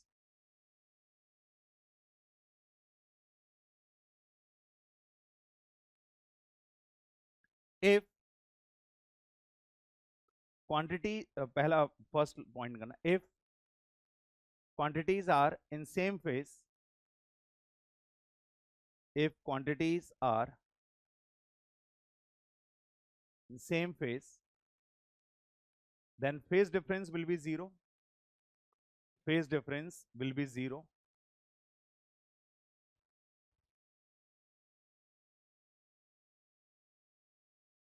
अगर दो quantity same उसमें होंगी तो phase difference कितना हो जाएगा दोनों का? जीरो। अब एक काम करते हैं, इस पूरे पार्ट में हम लोग अलग अलग केसेस ड्रॉ कर लेते हैं और इनको अपन लोग रिप्रेजेंट करेंगे। तो मैं आपको क्या कर रहा हूँ, इसमें डिफरेंट डिफरेंट केसेस बता दे रहा हूँ।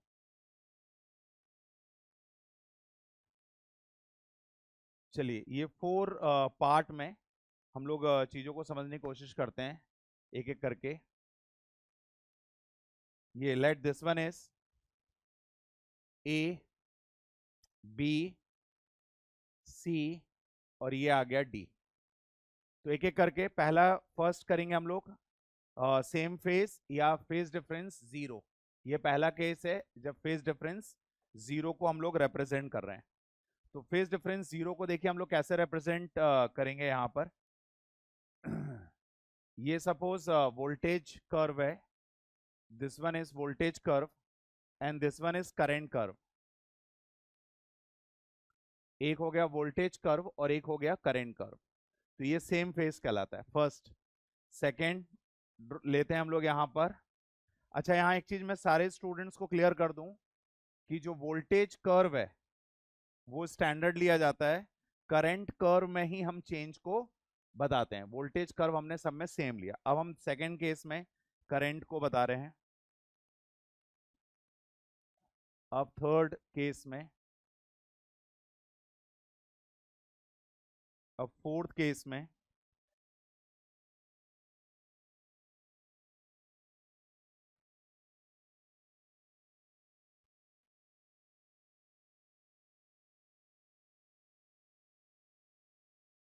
और इसके बाद हम लोग एक और वन मोर केस, ये हम लोग लेंगे फिफ्थ केस।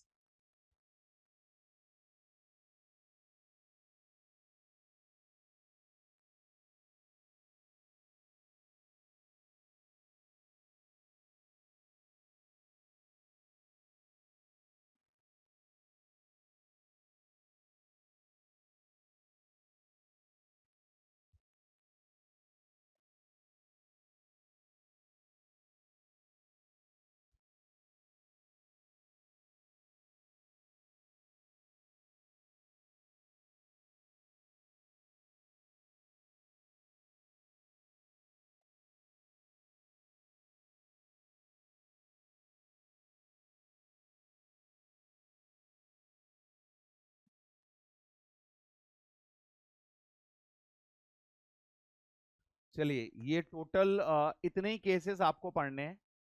बस इससे ज्यादा कोई केस है भी नहीं आपको इस साल, तो यही केसेस होंगे। अब एक एक करके मैं यहाँ पर बता रहा हूँ कि किस केस में क्या हो रहा है। सबसे पहले तो क्योंकि आप जो एक्चुअल में पढ़ने वाले हो वो ये कि जब हम एक साथ वोल्टेज और करंट को रिप्रेजेंट करेंगे तो यहां पर आप समझ जाएंगे कलर से देखिए कि आई क्या रिप्रेजेंट कर रहा है।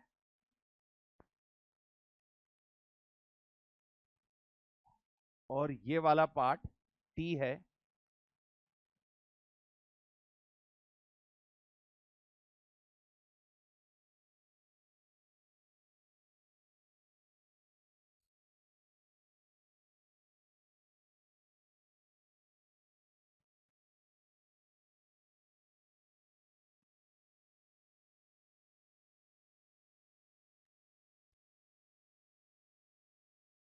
एक एक फर्स्ट, अगर मैं इन केसेस में एक एक पहले आपको बताऊंगा फेज डिफरेंस कितना है, तो आंसर है पहले केस का फेज डिफरेंस जीरो है।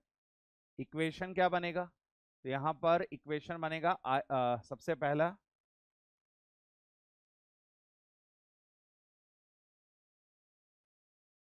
ई के लिए, ई के लिए जो इक्वेशन फ्रेम होगा, E is equals to E naught sine omega T, और I is equals to I naught sine omega T. Second case के लिए इक्वेशन होगा E is equals to E naught sine omega T, और ये होगा I is equals to I naught sine omega T plus pi by two. यहाँ equation होगा E is equals to, अच्छा यहाँ पर फेज डिफरेंस कितना है, तो ये है पाई बाय टू। यहाँ पर भी आप देखिए कैसे पता चल रहा है फेज डिफरेंस जो है वो पाई बाय टू है।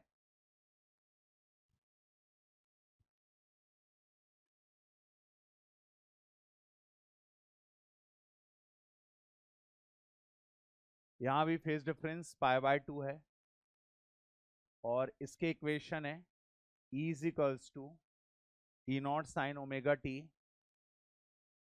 ई नॉट साइन ओमेगा टी, और यहाँ का इक्वेशन है I is equals to I naught sine omega T minus pi by to.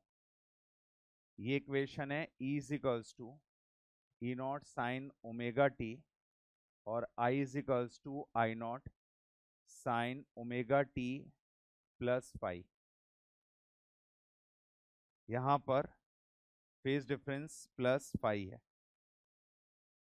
Phase difference, ये जब भी आप फेज डिफरेंस को डिनोट करें तो उसको डेल्टा फाई से ले लीजिए। Delta phi means phase difference.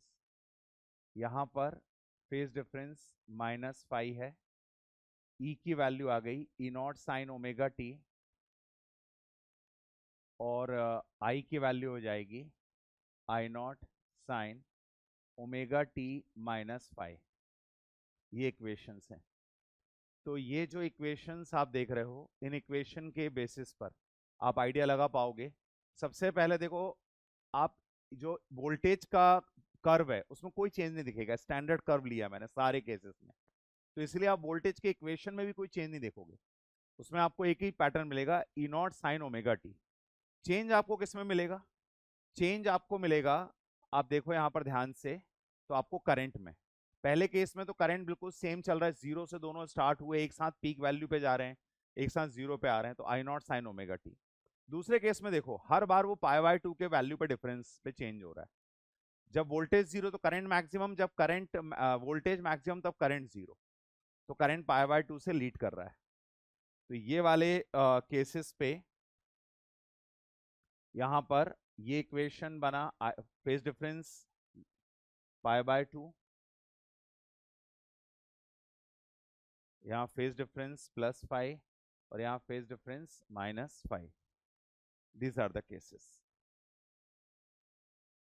और सेम चीज को हम लोग फेजर डायग्राम के थ्रू भी रिप्रेजेंट कर सकते हैं। We can represent all these things by using phasor diagram.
Done.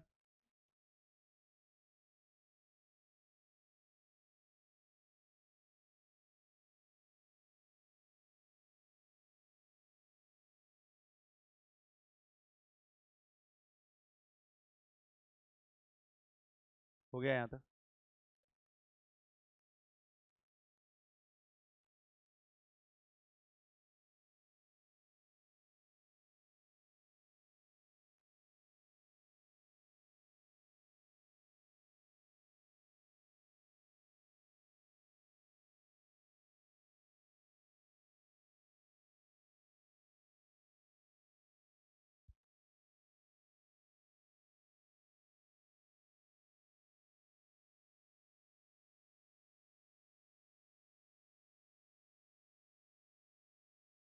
Done.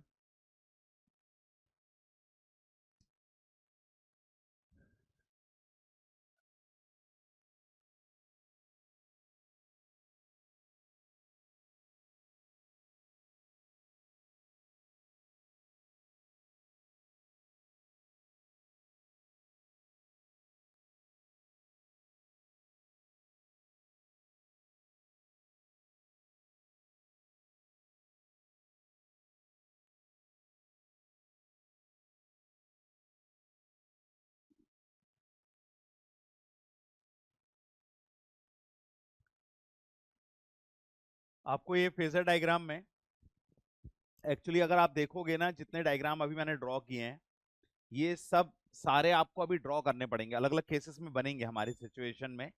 कभी हमको ये डायग्राम बनेगा, किसी केस में ये डायग्राम बनेगा, अलग अलग पार्ट पे अलग अलग डायग्राम बनते हैं। डायग्राम के दो तरीके होते हैं, एक होता है बेसिकली साइनोसॉइडल कर्व, और एक होता है जिसको हम लोग बोलते हैं फेजर डायग्राम।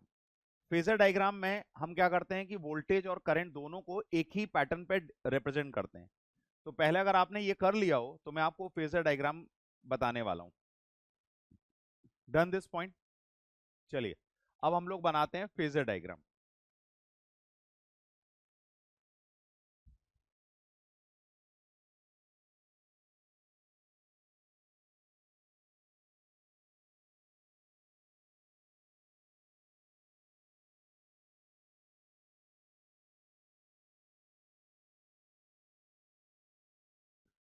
ठीक है, चलिए स्टार्ट करते हैं।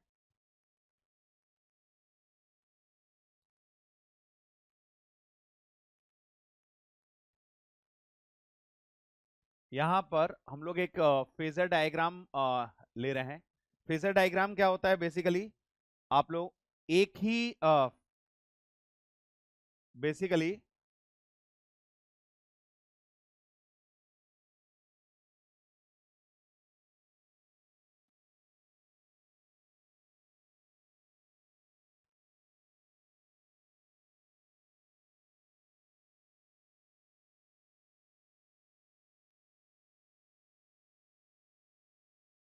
let this part is representing I and this part representing E।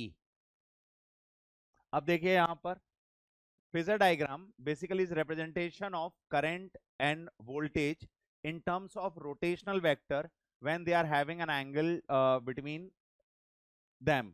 एक उनके बीच में एक एंगल होता है। अब जैसे यहां पर इस केस में आप देखो, तो आपको मैं इसमें अलग अलग केसेस दूंगा। ये सबसे पहला केस है। इस पहले केस को देखकर आप बताइए कि करंट और वोल्टेज के बीच में कुछ एंगल देख रहे हो आप लोग? बताओ कितना एंगल देख रहे हो? π/2। आप बताइए अहेड कौन है? वोल्टेज है या फिर करंट है? वोल्टेज। और अगर मैंने यहां पर वैल्यू चेंज कर दी, अब मैंने ये बोला कि ये ई है और ये आई है, now tell me which one is leading? कौन लीड कर रहा है? लैग कौन कर रहा है? वोल्टेज। वोल्टेज कितने से लैग कर रहा है? तो यहां पर ये जो टर्म मैं यूज करूंगा लीडिंग और लैगिंग, ये डिपेंड करेगा एंटी क्लॉकवाइज। अगर मैं किसी चीज को एंटी क्लॉकवाइज रिप्रेजेंट कर रहा हूं, सो दैट इज लीडिंग। जैसे देखो यहां पर एंटी क्लॉकवाइज में ये इससे प्लस, जैसे करंट की वैल्यू कितना एंगल बना रही है बताओ? ओमेगा टी प्लस π/2 है कि नहीं है? तो दैट मीन्स जितना बड़ा एंगल उतना ज्यादा वो क्वांटिटी लीड कर रही है। तो करंट कौन लीड कर रहा है यहाँ पर? करंट। और वोल्टेज क्या कर रहा है? लैग। चलिए अब एक और ऐसा एक काम करते हैं, सेम पैटर्न का एक और एग्जाम्पल देखते हैं। इसको यही सेकेंड केस में ही करते हैं हम लोग। यहाँ पर इस पार्ट में अगर मैं आपको बोलूं यहाँ पर कि ये डायग्राम देखिए आप, और ये वाला पार्ट आई को रिप्रेजेंट कर रहा है, और ये एंगल जो है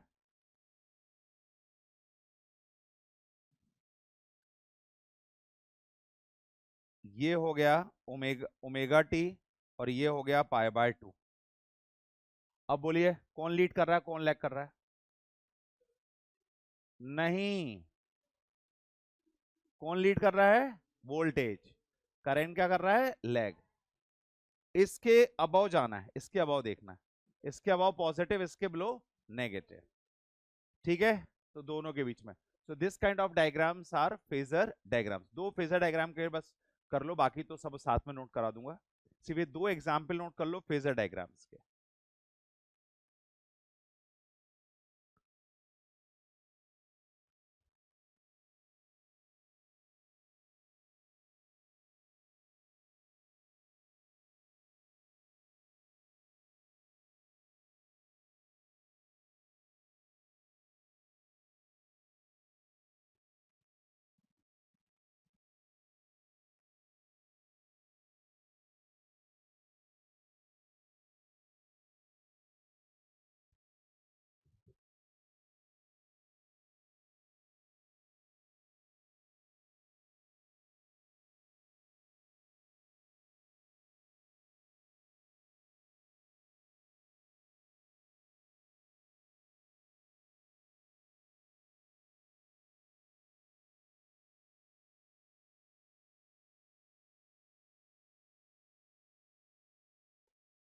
डन।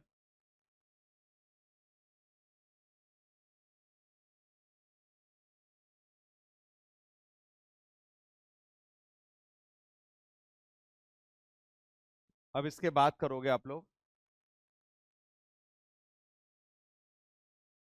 ये दोनों डायग्राम हो गए, फेजर हो गया, फेज डिफरेंस हो गया, उसके केसेस करवा दिए। अब यहां पर नेक्स्ट पॉइंट आप लोग करना, यहां कुछ डेफिनेशंस हैं। फर्स्ट डेफिनेशन नोट करिए,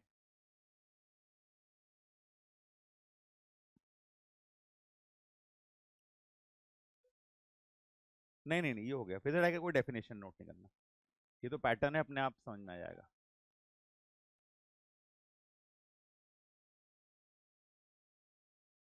पहली डेफिनेशन नोट करिए, inductive reactance. First, inductive reactance, inductive reactance. देखिए क्या होता है inductive reactance, inductive reactance, got it. अब इसमें नोट करना, it is defined as, it is defined as resistance offered by, it is defined as resistance offered by an inductor when alternating current passes through it, when alternating current passes through it. It is denoted by XL, it is denoted by XL, ये XL से represent होता है, got it, it is denoted by XL। किसमें current flow, फिर से बताइए, किसके किसका ऑपोजिशन होता है ये, एन यूनिट ऑफ, इसके नोट करिए, unit of inductive reactance is ohm, its unit is ohm, क्योंकि ये रेजिस्टेंस ही है बेसिकली, तो इंडक्टिव रिएक्टेंस इसको कहते हैं। नेक्स्ट केस करोगे, सेकेंड केस, सेकेंड केस में कुछ लाइट्स ऑफ कर लें, चलेगा ये, नहीं चल पाएगा,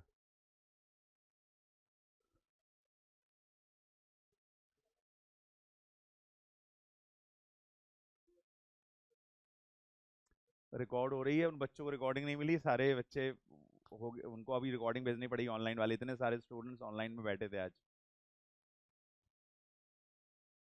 तो वो रिकॉर्डिंग इफेक्ट हो जाएगी। पीछे एक आध और हो सकता है क्या, चलेगा?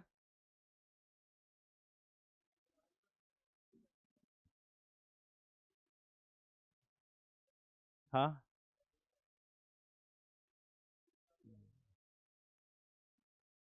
इसमें वो प्रॉपर नहीं आ रहा, चलो। इंडक्टिव रिएक्टेंस ये हो गया, तो ये बेसिकली रेजिस्टेंस ऑफर्ड। नेक्स्ट करिए, कैपेसिटिव रिएक्टेंस,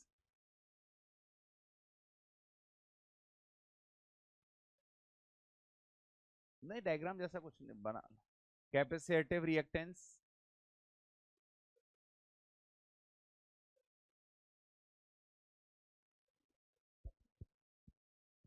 कोई डेटा जाएगा नहीं, ऐसा नहीं, कंप्लीट वहीं थे एग्जैक्ट जहां अपन लोग कर रहे थे।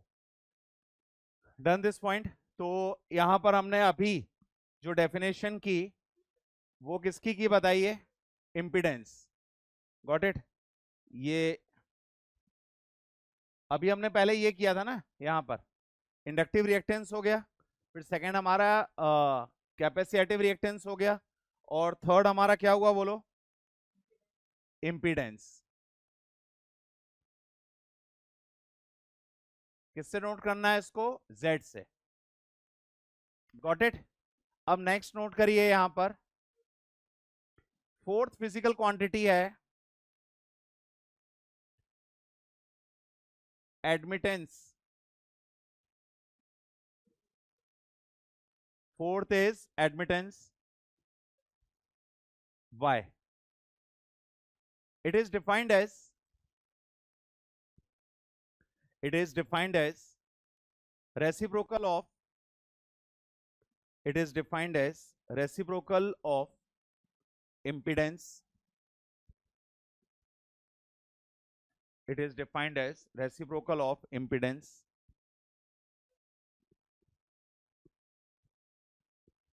and unit is ohm inverse. Unit is ohm inverse. इसकी यूनिट होती है ओम इनवर्स. ये फिजिकल क्वांटिटी है y equals to 1 by z. Got it? y is admittance. Got it? Fifth quantity करिए.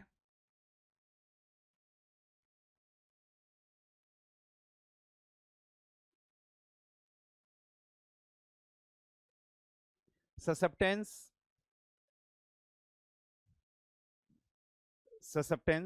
It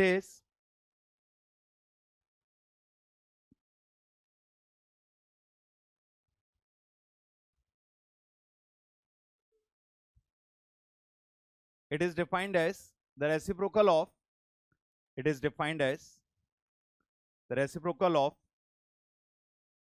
reactance. अब ये रिएक्टेंस मतलब capacitive reactance भी हो सकता है या फिर इंडक्टिव रिएक्टेंस भी हो सकता है. ये दोनों केसेस के लिए एप्लीकेबल है. और ये S बाय एक्स. एक्स जो है वो रिएक्टेंस है. अब इधर एक्स एल ले सकते हो या एक्स सी ले सकते हो.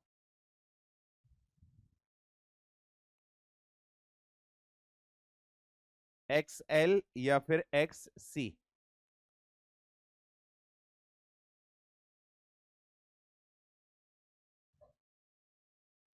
इसके बाद करना नेक्स्ट. इतना हो गया. हाँ, अब करिए.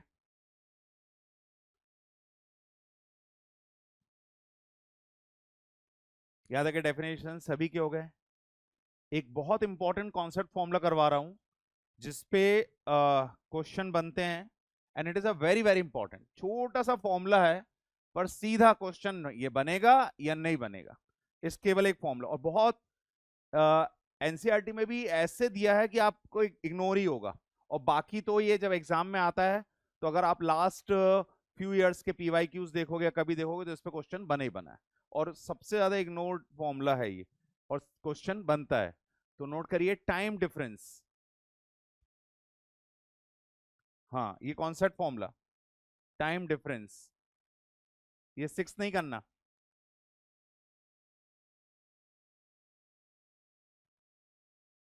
आपको पता है टाइम डिफरेंस किस चीज के बीच का टाइम डिफरेंस? जैसे फेज डिफरेंस होता है ना, तो दो, अगर मान लो हम बात करें, मैंने आपको अभी क्या बोला था, करंट आगे चल रहा है, वोल्टेज पीछे, वोल्टेज आगे करंट पीछे, तो दोनों के बीच में जब एंगल का डिफरेंस है, दोनों के बीच में टाइम का भी डिफरेंस होगा कि नहीं होगा? यस और नो?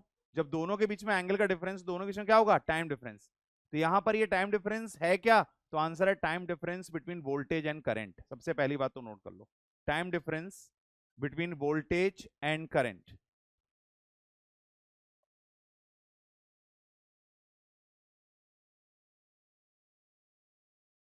और इसका फॉर्मूला है T divided by 2 pi into five.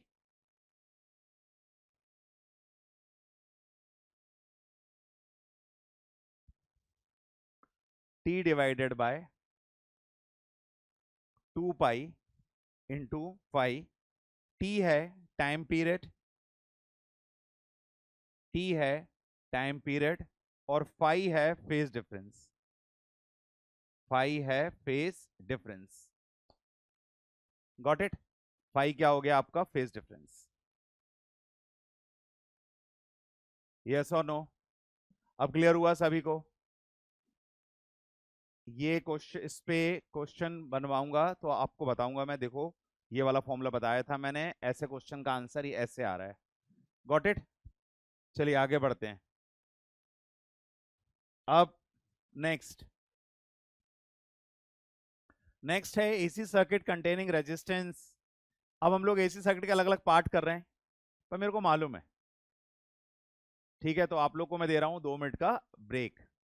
Take 2 minutes break and I will start AC circuit containing resistance only. पानी आनी पी लो, फिर स्टार्ट करते हैं।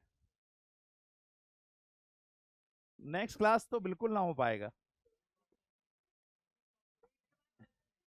अभी टाइम बहुत है, 15 मिनट का टाइम है।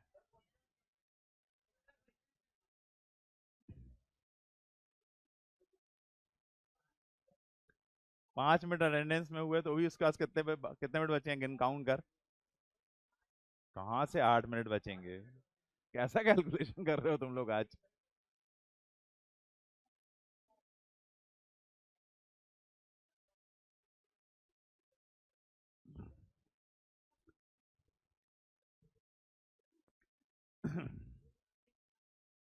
आप लोग बड़े तारीफ के काबिल हो, बिना एसी के इतनी देर बैठे रहे,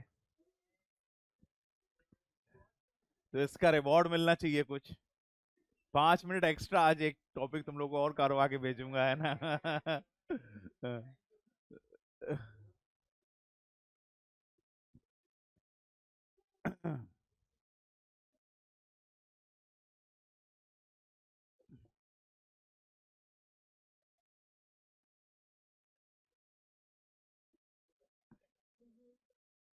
नहीं नहीं, अटेंडेंस में टाइम नहीं लगेगा, डोंट वरी।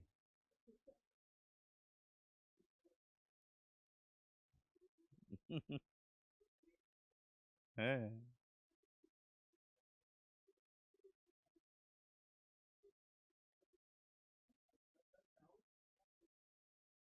कर लो,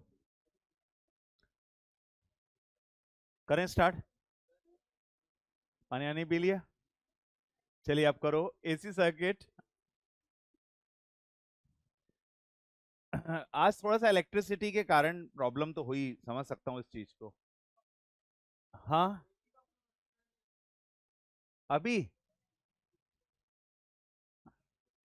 ये वाले एसी बुरा मान गया ना, बोले एसी बढ़ा रहे हो हम लोग के होते हुए, है ना। कितना खराब जोक था, सुनो। अब आप लोगों को आज कौन सा डे है। सैटरडे से मिलना चालू होगा मॉड्यूल, ठीक है, फर्स्ट। तो आप लोग को मैंने थोड़ा सा इंक्रीज कर दिया उसमें चैप्टर्स। अभी आप लोग को मैं कहाँ तक देने वाला था, इलेक्ट्रोमैग्नेटिक इंडक्शन। अच्छा, लेटेस्ट मॉड्यूल आपका, मॉड्यूल में ऑल्टरनेटिंग करंट है नहीं, पहले मैं भूल जाऊं इससे पहले इसकी बात कर लूं। तो क्वेश्चन उसके बना रहे हैं अपन को ऑल्टरनेटिंग करंट के, ठीक है। आज डीपीपी मिलेगी आप लोग को। एक मिनट जरा, डीपीपी इलेक्ट्रिसिटी नहीं थी, 2 मिनट बोल दूं मैं जरा, रेडी हो गई कि नहीं। मैम डीपीपी बनानी है।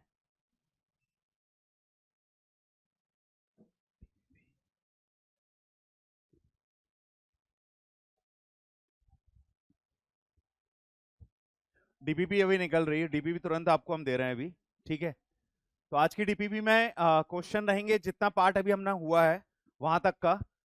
सैटरडे तक आप लोग को मिल जाएगा पहला मॉड्यूल। इस बार ब्रह्मास्त्र को हमने 2 पार्ट में डिवाइड कर दिया, अभी 3 पार्ट में था, बोल रहा था ना मैं आपसे कि 3 वॉल्यूम में देंगे।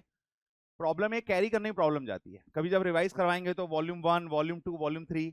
तो सिंपली उसको 2 वॉल्यूम, जो एनसीईआरटी की बुक नंबर 1 है वो फर्स्ट वॉल्यूम, और एनसीईआरटी की बुक सेकेंड वो सेकेंड वॉल्यूम, पूरा कंप्लीट, ठीक है। और एक टारगेट रख के चलना कि आपको उसका एक भी क्वेश्चन नहीं छोड़ना है। यदि आप अपने स्कूल में या पूरे जोन में आप फिजिक्स में टॉप करना चाहते हो तो उसका एक भी क्वेश्चन आप छोड़ोगे नहीं।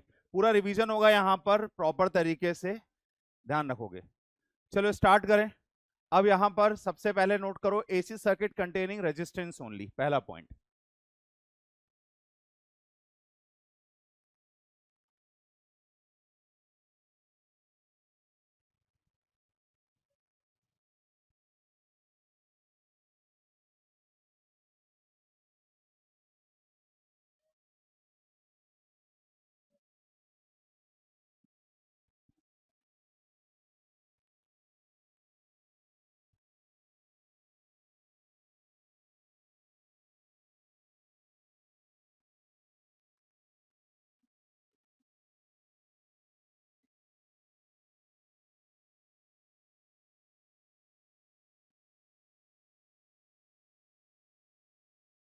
ये आपका रेजिस्टेंस है और यहाँ पर आपको एक एसी सप्लाई गिवन है। अब सारे स्टूडेंट इस बात पर फोकस करेंगे कि 2 मिनट ध्यान से सुनना। वॉटेवर जो भी हम एसी वोल्टेज अप्लाई करेंगे उसको हम स्टैंडर्ड मानेंगे हर बार, और उस स्टैंडर्ड को हम लेके चलेंगे E is equals to E naught sine omega T. इसके बाद उस वोल्टेज अप्लाई करने के बाद उसमें करंट फ्लो होगा। वो करंट या तो लीड करेगा या लैग करेगा या सेम फेज में रहेगा। तो हम सारा कंपैरिजन वोल्टेज से करेंगे। मैं जो बोलना चाह रहा हूं उसको एक बार फिर से समझा रहा हूं। मैंने क्या बताया आपको एग्जाम्पल के लिए। मान लो ये वोल्टेज का इक्वेशन है, तो वोल्टेज हमेशा E is equals to E naught sine omega T के फॉर्मेट में रहेगा हर बार। फिर से बताने के लिए मैं आपको एक काम कर रहा हूं, वो सारे केसेस पर ले जाता हूं। ये देखिए, हर बार हम वोल्टेज को फिक्स रखेंगे, E is equals to E naught sine omega T, E is equals to E naught sine omega T, and every time will calculate current. यहां देखिए अलग अलग कंडीशन पे हमने क्या किया, ये करंट को हमने यहां पर कैलकुलेट किया। और करंट को कैलकुलेट करने के बाद कभी ऐसा होगा करंट सेम फेज में मिलेगा, कभी करंट लीडिंग मिलेगा, कभी लैगिंग मिलेगा, कभी फाई का फेज डिफरेंस आएगा माइनस का, कभी फाई का फेज डिफरेंस आएगा प्लस का। तो जो भी प्लस माइनस डिफरेंस आएगा उसको इस तरह के डायग्राम के थ्रू रिप्रेजेंट करेंगे। Got it? तो यहां पर इस केस में ये जो हम लोग सॉल्व कर रहे हैं इसमें हमने क्या किया, इस पूरे पार्ट के लिए फर्स्ट एसी में वोल्टेज अप्लाई किया और उसको मेंशन किया E is equals to E naught sine omega T.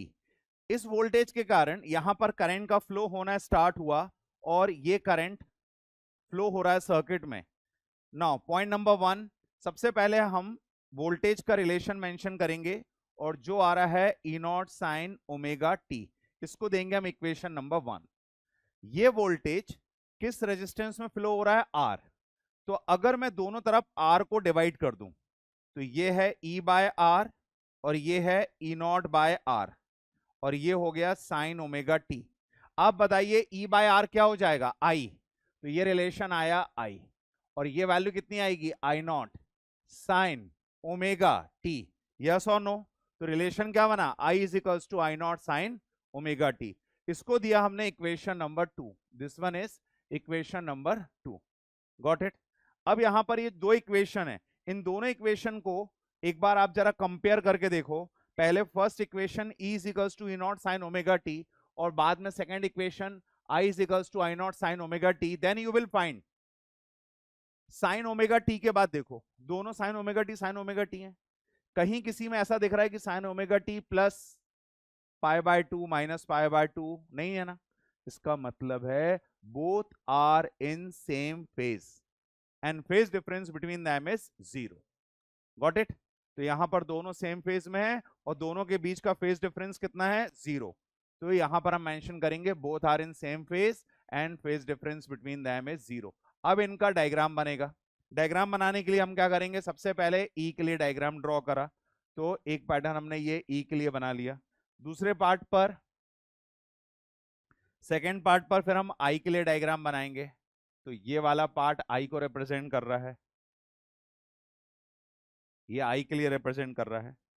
ये वाली पीक वैल्यू किसके लिए हो गई, ये हो गई ई के लिए, और ये पीक वैल्यू किसके लिए हो गई, आई के लिए।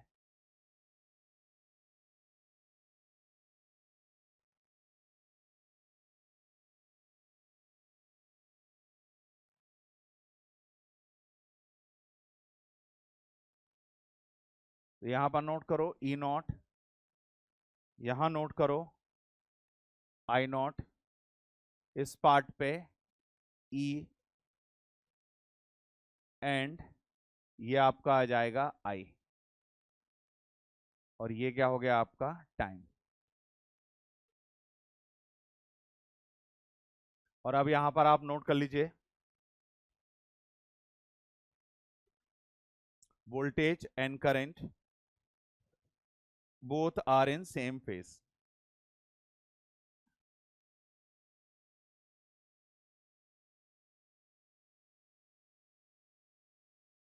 अब इसके बाद हम लोग इसका फेजर डायग्राम भी बना लेते हैं।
आराध्य अटेंडेंस रजिस्टर ले मैम से। ये समझ में आया? ये फेजर डायग्राम है, दोनों क्या है, सेम फेस। बस हमेशा एक चीज नोटिस करोगे आप लोग, ऊपर वाले डायग्राम में भी देख के बताओ, मैग्नीट्यूड किसका ज्यादा आ रहा है, वोल्टेज का है करंट का? आपके घर में कितना वोल्टेज सप्लाई है? 220। करंट कितना है? नहीं पता? आपके घर में मैक्स टू मैक्स 10 एम्पियर का करंट फ्लो होता है, बहुत ज्यादा हो गया तो 12। एसी के लिए एक्सट्रीम गया तो 15, बस 15 एम्पियर से ज्यादा करंट नहीं फ्लो होता। सब जगह इस तरह के अलग अलग प्लग आते हैं। 15 एम्पियर का प्लग एसी के लिए यूज होता है, इज इट ओके? वही प्लग रेफ्रिजरेटर के लिए यूज होता है। 10 एम्पियर का प्लग आपके कंप्यूटर के लिए या अलग पावर सप्लाई के लिए यूज होता है। 10 एम्पियर का मतलब रेंज, बस उसी रेंज में रहता है।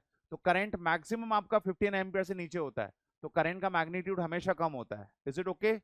तो जब भी पावर सप्लाई, इलेक्ट्रिक सप्लाई चलती है तो वोल्टेज को अलग देखना चाहिए और करंट को अलग देखना चाहिए। बात समझ में आई? वोल्टेज सप्लाई अलग है, करंट अलग है, दोनों अलग अलग चीजें हैं। हाँ, दोनों कनेक्टेड हैं, दोनों एक कॉज एक इफेक्ट है, वो सब अलग बात है, लेकिन दोनों क्वांटिटी के वेरिएशन अलग अलग होते हैं।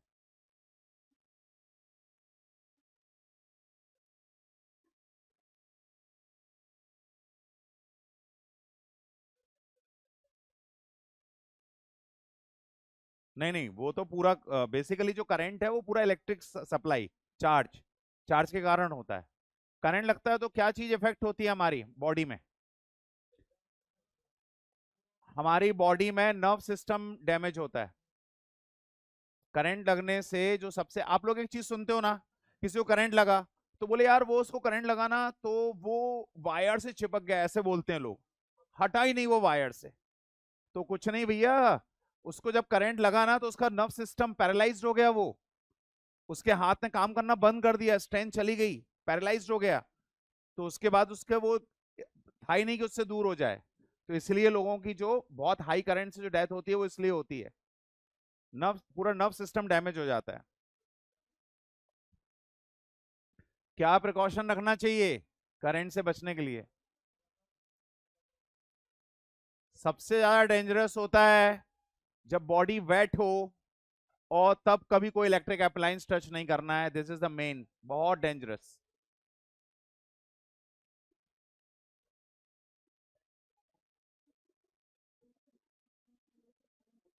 11 है ना आज? 10 है।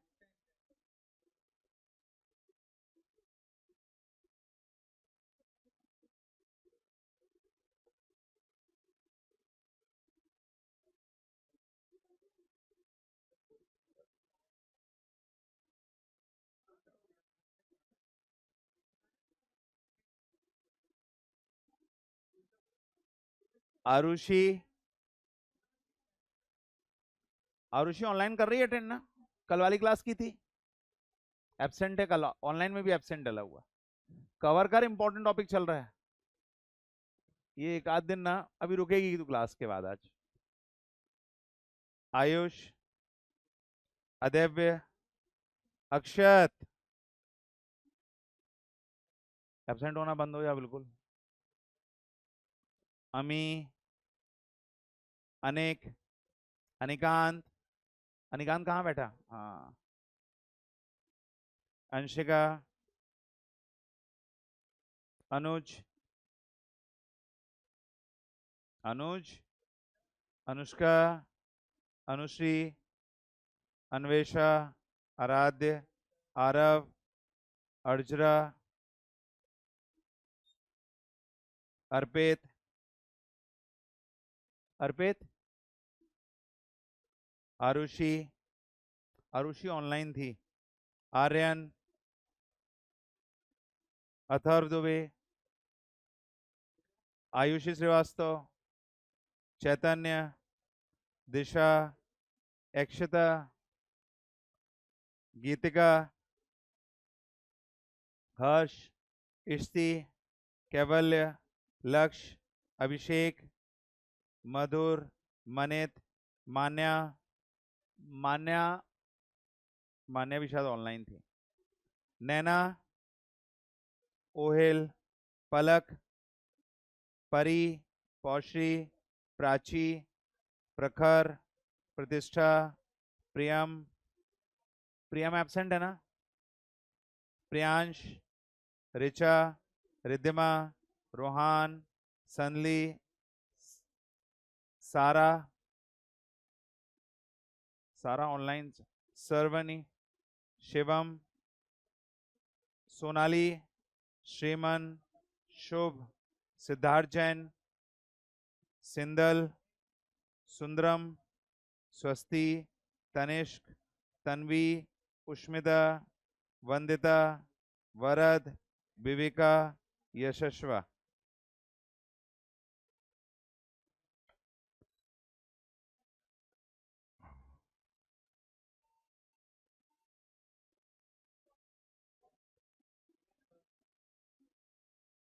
तेरा इसमें कर दूं ना, हाँ, रुक जा।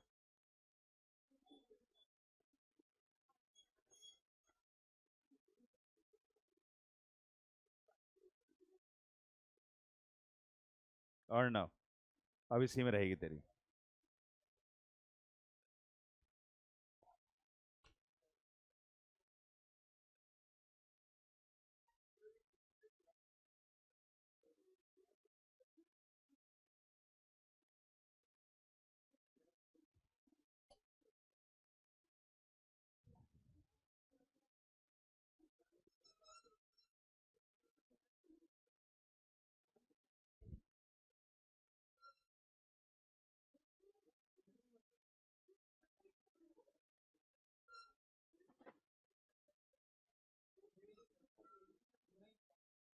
ये कुछ अगले क्लास के लिए भी है।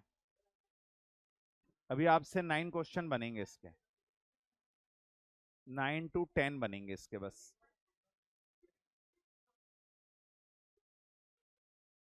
एक और हो जाता आज, अगर थोड़ा क्लास का डिस्टरबेंस नहीं होता तो एक टॉपिक और कवर हो जाता। मॉड्यूल ब्रह्मास्त्र, हाँ,